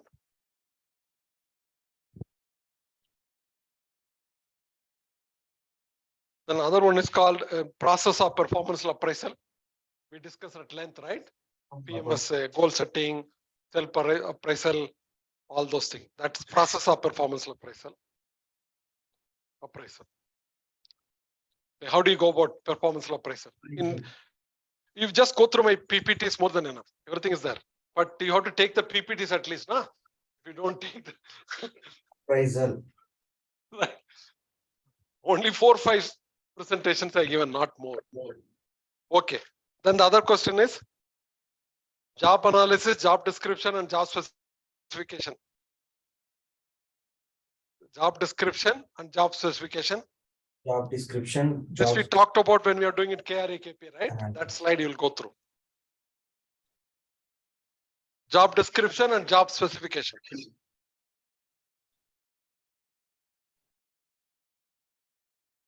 Then you have this selection tests, normal. What are the selection tests? Selection, recruitment selection test methods. Recruitment selection test methods. Okay. What do you mean by IR, industrial relation and strikes? IR, industrial relations. Industrial relation or industrial peace. Industrial relation. Yeah. Now everybody will hear clearly. You can see the vibration, huh? Right? It's the most important class of the sem, sir. Correct. And then the another question is Kirkpatrick's evaluation model, which we,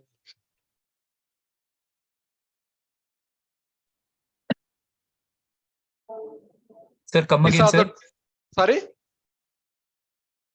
Kirkpatrick's training evaluation model.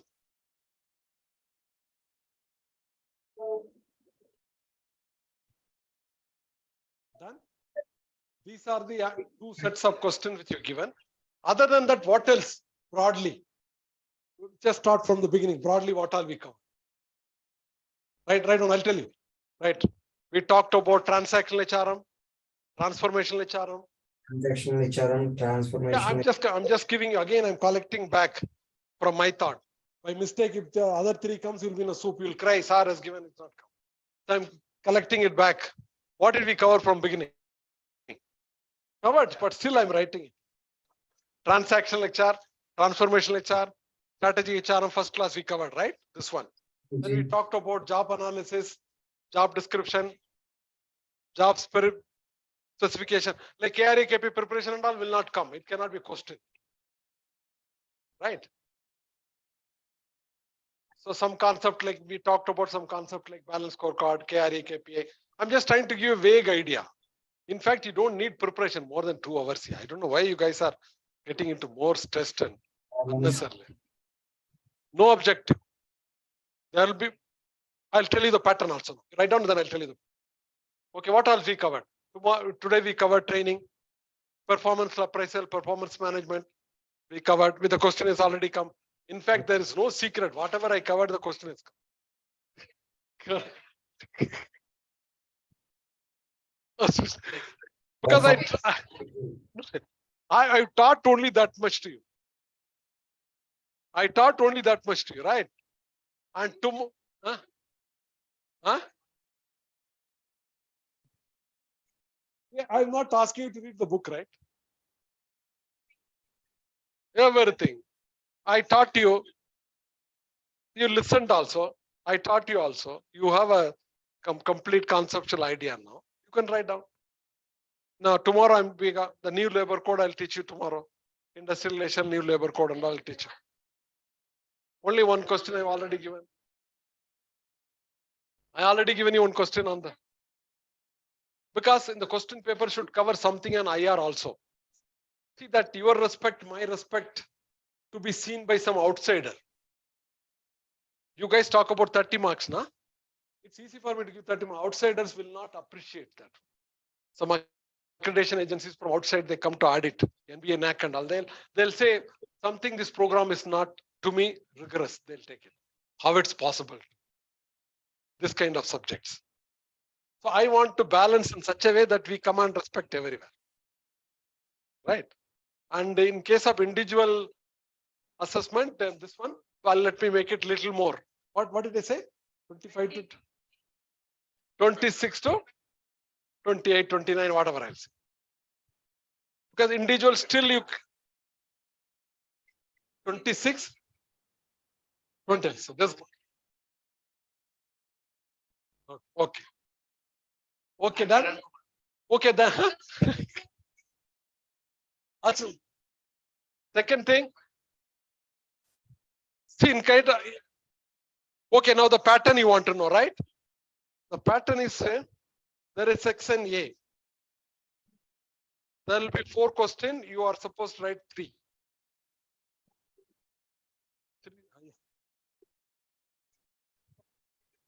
Section A, 4 questions. You have to write 3. 5 marks. Okay. 5 marks each. Section B. 5 question, you answer 4. Section No, you don't. The system will not accept. Everything will be evaluated through say system. Don't do that mistake. Yeah. I'll by first way it will complete. Section B has got 5. You have to write 4. Each one has got 10 marks. How much marks? Remaining 45 is case study. Case study. Out of that, 3 questions will come. 10 marks for each. What I'm telling you, this is the examination pattern. Already sealed.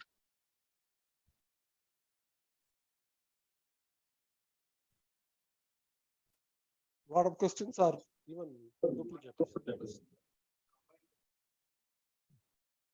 See, you are supposed to write how many? 3 plus 4, 7. How many you got it? 15 questions?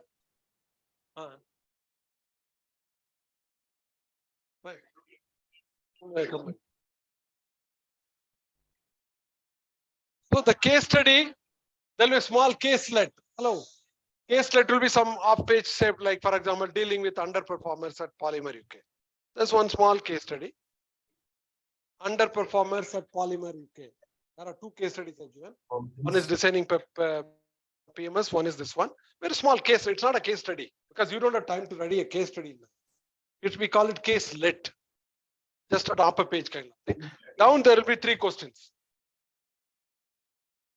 Underperformers at one company called Polymer in UK. The down question is that analysis the factors for underperformance. Diagnosis the problem. Recommend the case. This is all just a common sense kind of conceptual kind. So, okay, now it's over. Now the strategy, tips. Attempt all the questions. Because we are evaluating in a system. Your written paper gets uploaded there, scanned copy. We have right side buttons. Section 1, 2, 3, 4, 5 marks, 4 marks. If you write it, then we can give marks. It just doesn't say that out of 5, 4 marks given justifies or not justify.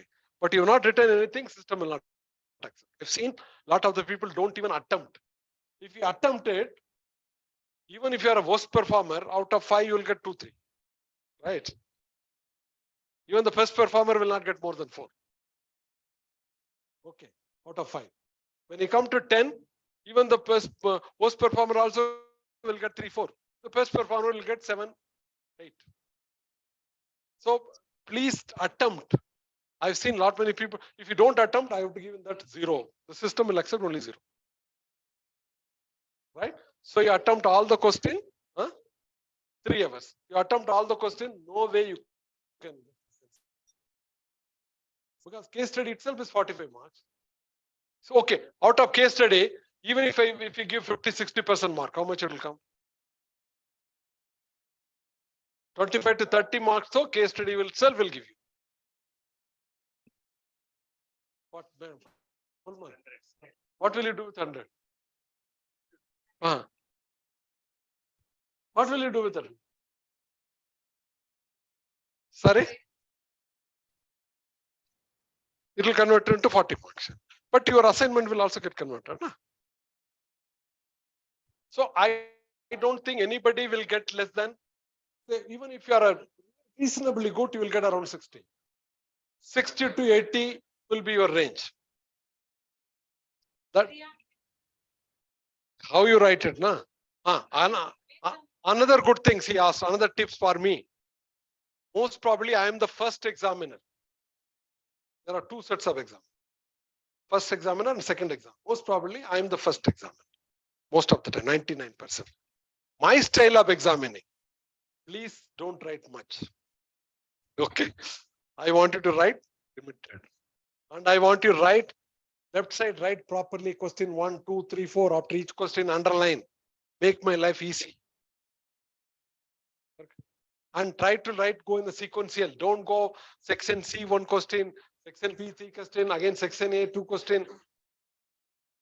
If you do that, anybody including me will get irritated. we lose concentration.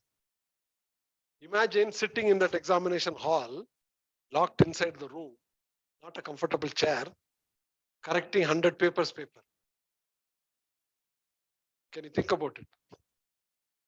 We have to go to that hall, examination hall. We will be locked inside. Okay, at least your chair is still better. They'll give a system. The examination department will be very control oriented. They'll open and give a password. They'll screen out one by one. And we cannot even carry the answer sheet to home and sit and do relaxed. We have to do only in official hours. Say 10 to 4 or 5. And in that time, if you guys write like that, question number 1, I can't even see which question, which section. Left side, the damn it, write clearly, na? Right? I'm telling out of my practical experience and frustration. Some people handwriting so horrible that we cannot correct it anything. Huh? So first attempt it clearly, attempt every question. 2, write it properly, the numbers. Section A, 1, 2, 3, 4, section B, 1, 2, so that it's visible. And to the extent possible, underline it. One question is over. We are not able to see whether it's continuing old or new. And then to the extent possible, go in a sequence. Don't go to zigzag from A to C, C to B, B to A, that kind of thing. If you cannot avoid it, no problem. That's okay, we are with us. But at least put it very visibly in the left side on the top section A. Question 1, question 2. Underline clearly. That's all. And I prefer a short answer to the point. No, don't write more. Sorry? Booklet. You will write it and it gets scanned and loaded. And all your number will be masked. When we get to know, I will not get to know whose number is that. Exam department will mask your number and put some other number on that and give it. Online only, in there only. How automatic? There only we have to give marks there, no? How will you do? No, if it's an objective type, you can do.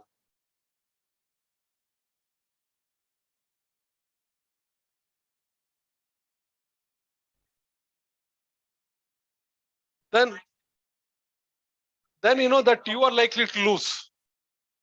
Students will lose. That will go strictly. In fact, for all the questions, I've already given answers. For all the questions, there's a 2 sets of questions given like this. Okay, whatever I dictated to you guys. And there is also another thing is given answer to that. Examination department wants all, like I write an exam, like you write the exam.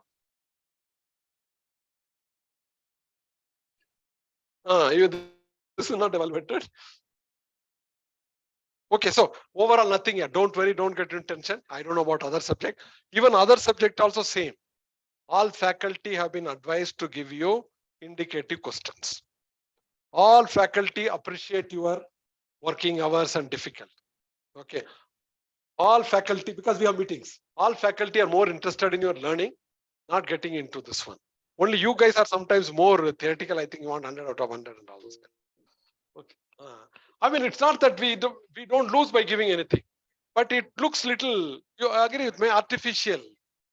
It looks artificial. And some third party. Acha, here we are separate, they are separate.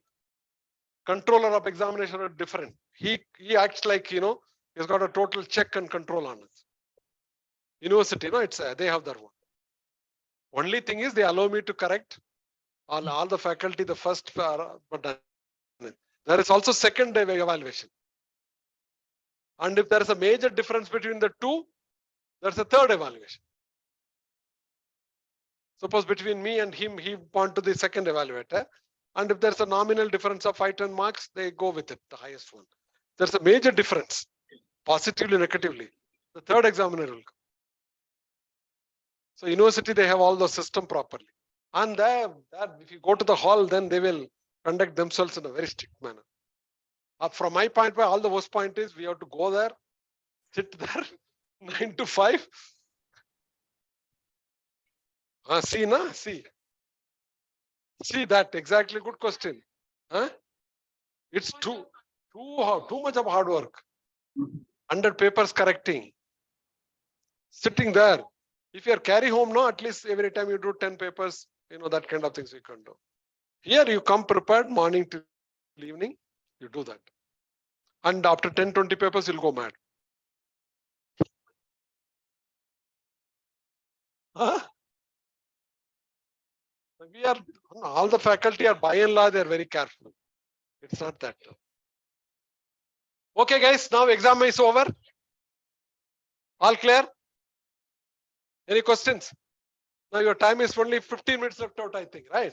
Yeah. Huh? Performance. That all you know, what will you do? The case study, even if I give you, what will you do? Nothing. You have to study there, it's all, you have to use your conceptual knowledge in answering the questions. There is no right and wrong answer to that.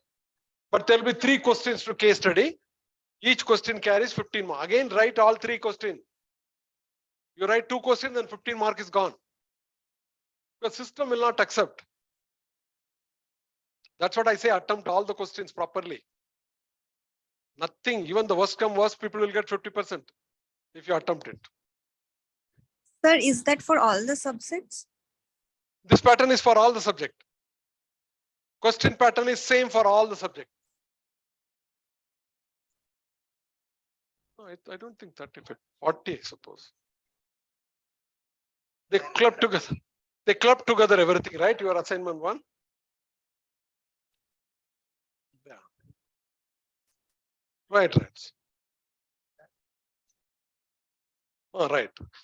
All of you will get very good marks. All of you will have some difficulty in the last semester capstone course, which is easy, very useful, but somehow you guys get too busy that time. There also complete guidelines is given, but the pattern is almost like a sort of PhD approach only.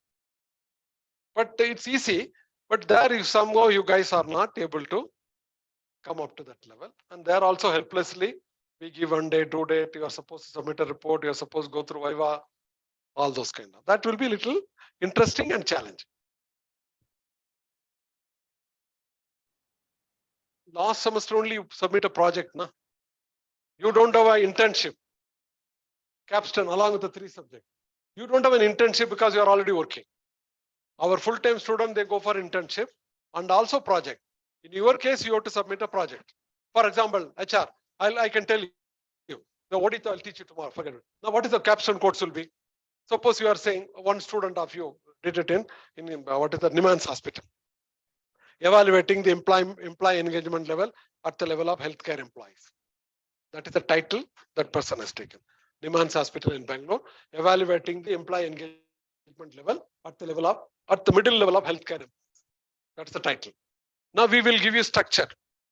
Structure is the report should contain introduction. The report should contain 2nd, your methodology. 3rd, review of literature.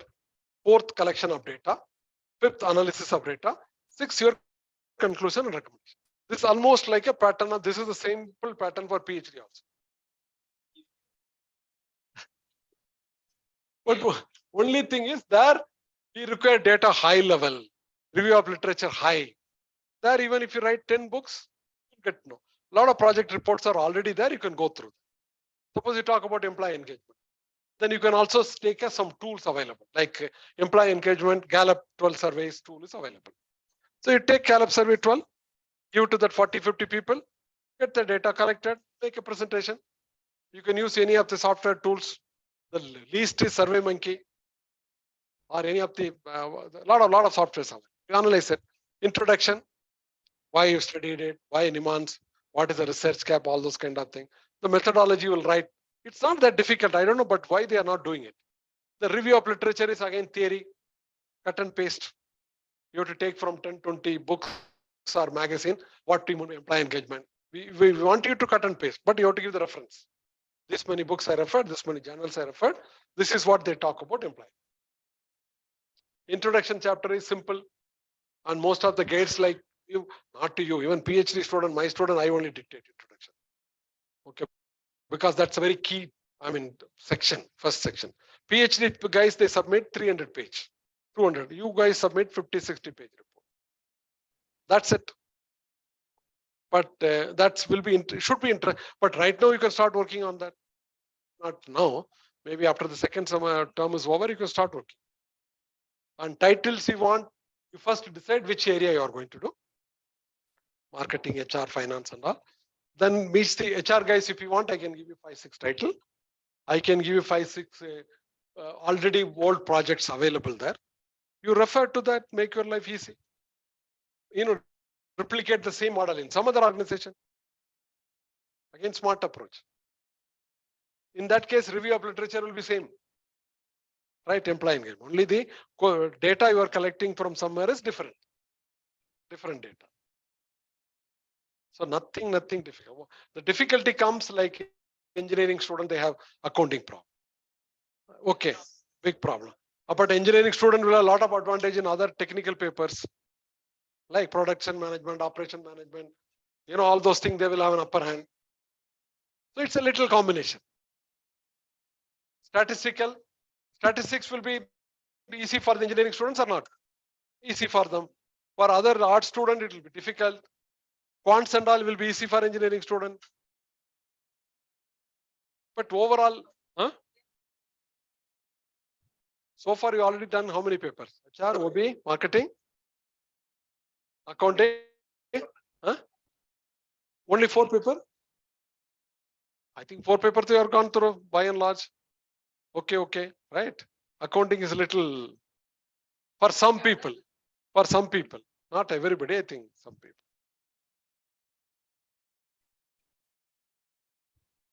Accounting.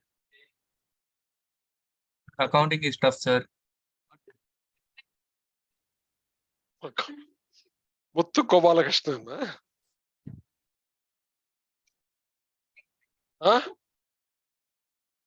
But time because.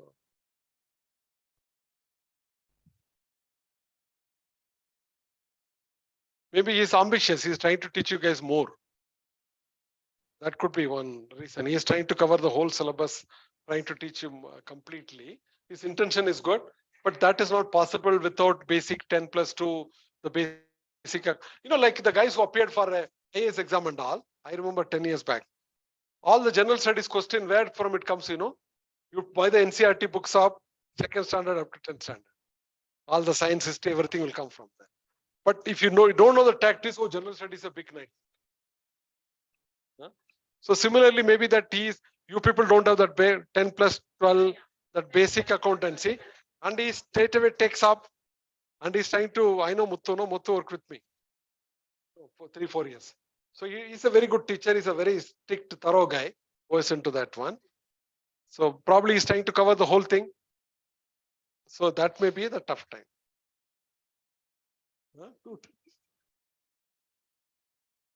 Okay, guys. Last, please come prepared for tomorrow. Sir, please help us with accounts questions, sir.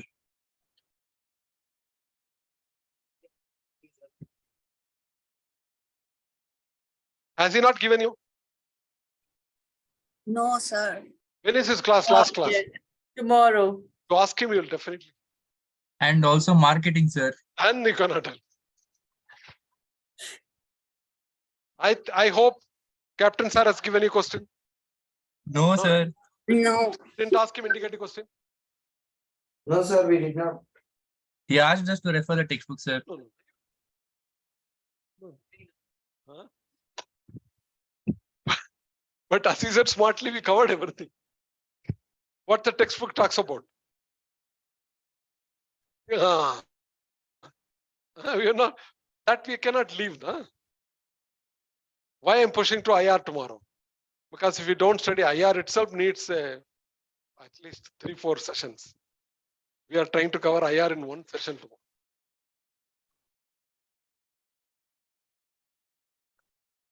Yeah, I'll cover. You come prepared, I can cover. If you don't, please read that Manesher case study. Remaining, I'll take care. Don't worry. But Manesher case study, not serious. At least cursory look, try, read and come. Like a story, read and come.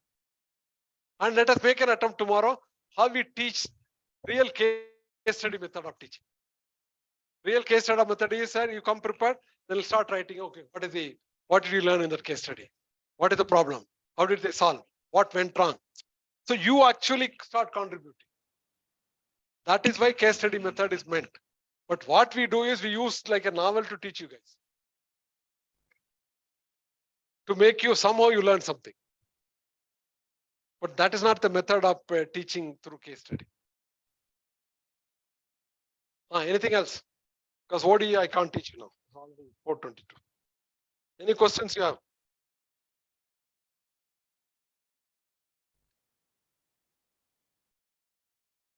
Online student, any? No questions, sir. Thank you. No, I said process of performance appraisal. Process means you set a mutually agreeable goals, have a discussion, give feedback, write self-appraisal, appraisee right, reviewer right. That's a process. What is the difference between appraisal and management? Appraisal is one-sided.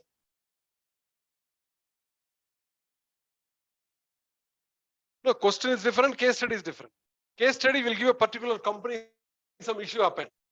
So why this issue has happened? What problem was in the performance appraisal? Or how can you solve that?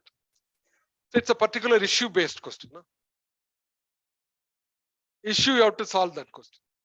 But the theoretical question is a theory. The Kirkpatrick, today what we discussed, na? Training evaluation. That question is coming, already seen. What else? Any questions? So have we covered training? Do you think training is an important function after going through that? Do you think that companies are doing seriously? Sir. Absolutely. They are doing seriously? Yes, sir. Yes, sir. Good. Where are you speaking from? Which company? Are you in HR or training? Hello? Yes, Somebody sir. said yes, yes. Okay. I'm. You're No, asking please. So company. you said training or the organizations are taking systematically in a programmed manner. I'm not saying our training is not taking place. What we are talking is programmed, systematic, customized, right? That's what we are discussing. Are they doing it that same style? Yes, sir. Okay, if they are doing it good. Or only some standard training program, induction orientation, to every organization will do. Some sort of 5-6 program also they'll conduct, right? That also possible. But have they starting from identification in a professional manner and evaluating? If they are doing it, very good. But to my knowledge, very few companies are. Any other question? Any concerns? Now, no concern. Question is there. So I'll go and change the question tonight. Huh? He says he will not do it. Doesn't know the smartness. Even if I feel like, what will I do the same thing?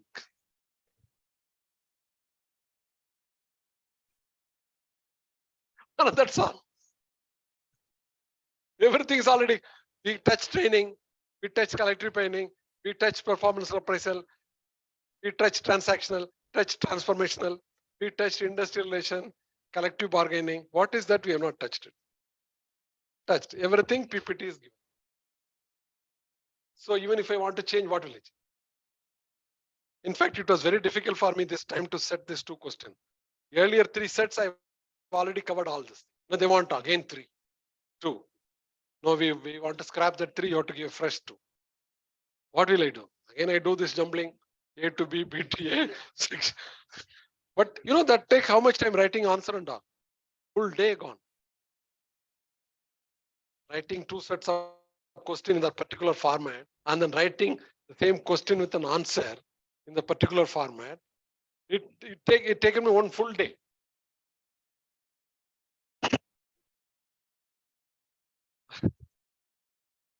And now correction also, at least 2 days full sitting. I'm able to do it in 2 days, or at times if I go full prepared, I prepared it and close it 1 day. But I don't see it. Just like that. You know? But some people get totally stuck down, they're gone. Sometimes I do in such a speed, the system will say you have to take minimum 3 minutes. You are closing more than 3 minutes. Before 3 minutes, I go to the next paper. System will say, no, you cannot pass on. You have to spend at least 3 minutes in evaluating one paper. At least you can take more. You cannot take less than, you can't say I corrected a paper in 1 minute. Sometime when I tried, system said, no, sir, you cannot do that. Please hold on. Huh? Sorry? At the most, how much also? 10 minutes? Maximum?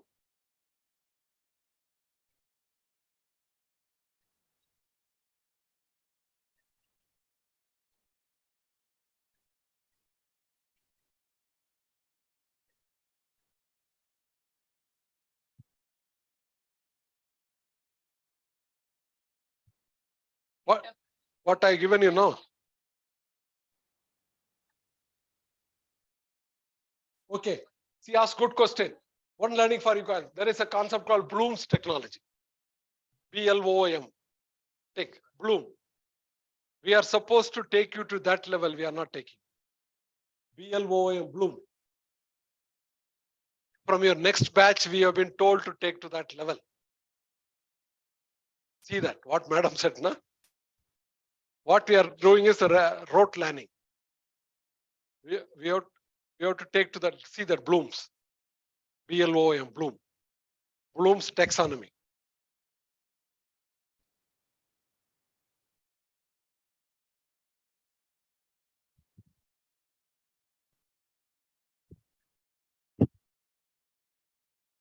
All right. Have you got 5 points? We have to teach you that level. We have to ask you each question with that context. Your question has to come in that level. You are lucky you are passing out. Next, your juniors will go through that one. We will have it.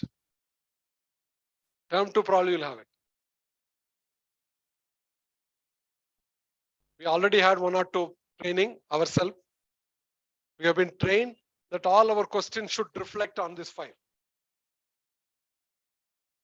What are the least one? Remember is the one, the primary one. That's what we are doing. We call rote learning. Then second is understand. Third is apply, analyze, evaluate. What we do today is what? Apply and analyze. What we studied today, where does it come? Out of this 5. Apply and analyze. Have we covered it or not? Or simply giving a lecture theoretically means it's only remember rote learning. We have to cover more at the top level. Got it, sir? We are all doing with a lot of research only. So you are lucky we are not torturing more. But if you torture more, you will be good for you. More learning. Okay. No, have you not covered 3 today without any big pain, right? You analyzed it, you applied it, right? So it is for the faculty to do a lot of work. Not you guys. In that level, think, imagine, bring it that level. Simply take a textbook, you will not get it. And unfortunately, I have not seen very many good textbooks. I don't know how they write so much, but there's nothing in it. They write so much. That's also skill. I'll not be able to write. They write so much, but if you go to point like we deal it, no, not even a single book will talk about the way we approached it. But what we approached it today, it can be written a nice document or a nice book. How much I will do? That's also in my agenda. We just expand that only, systematically. You put that in a textbook compared to existing book, it will be smaller, more meaningful. And all put all annexure and templates. You put all the KR, EKP annexures and everything. It will be a very handy handbook. More templates, more forms will be there. That's what it should be. Even I have in my agenda to write once, maybe after this assignment. After this assignment. I don't know what we can stop the recording here. I want one advice from you guys. Stop the recording.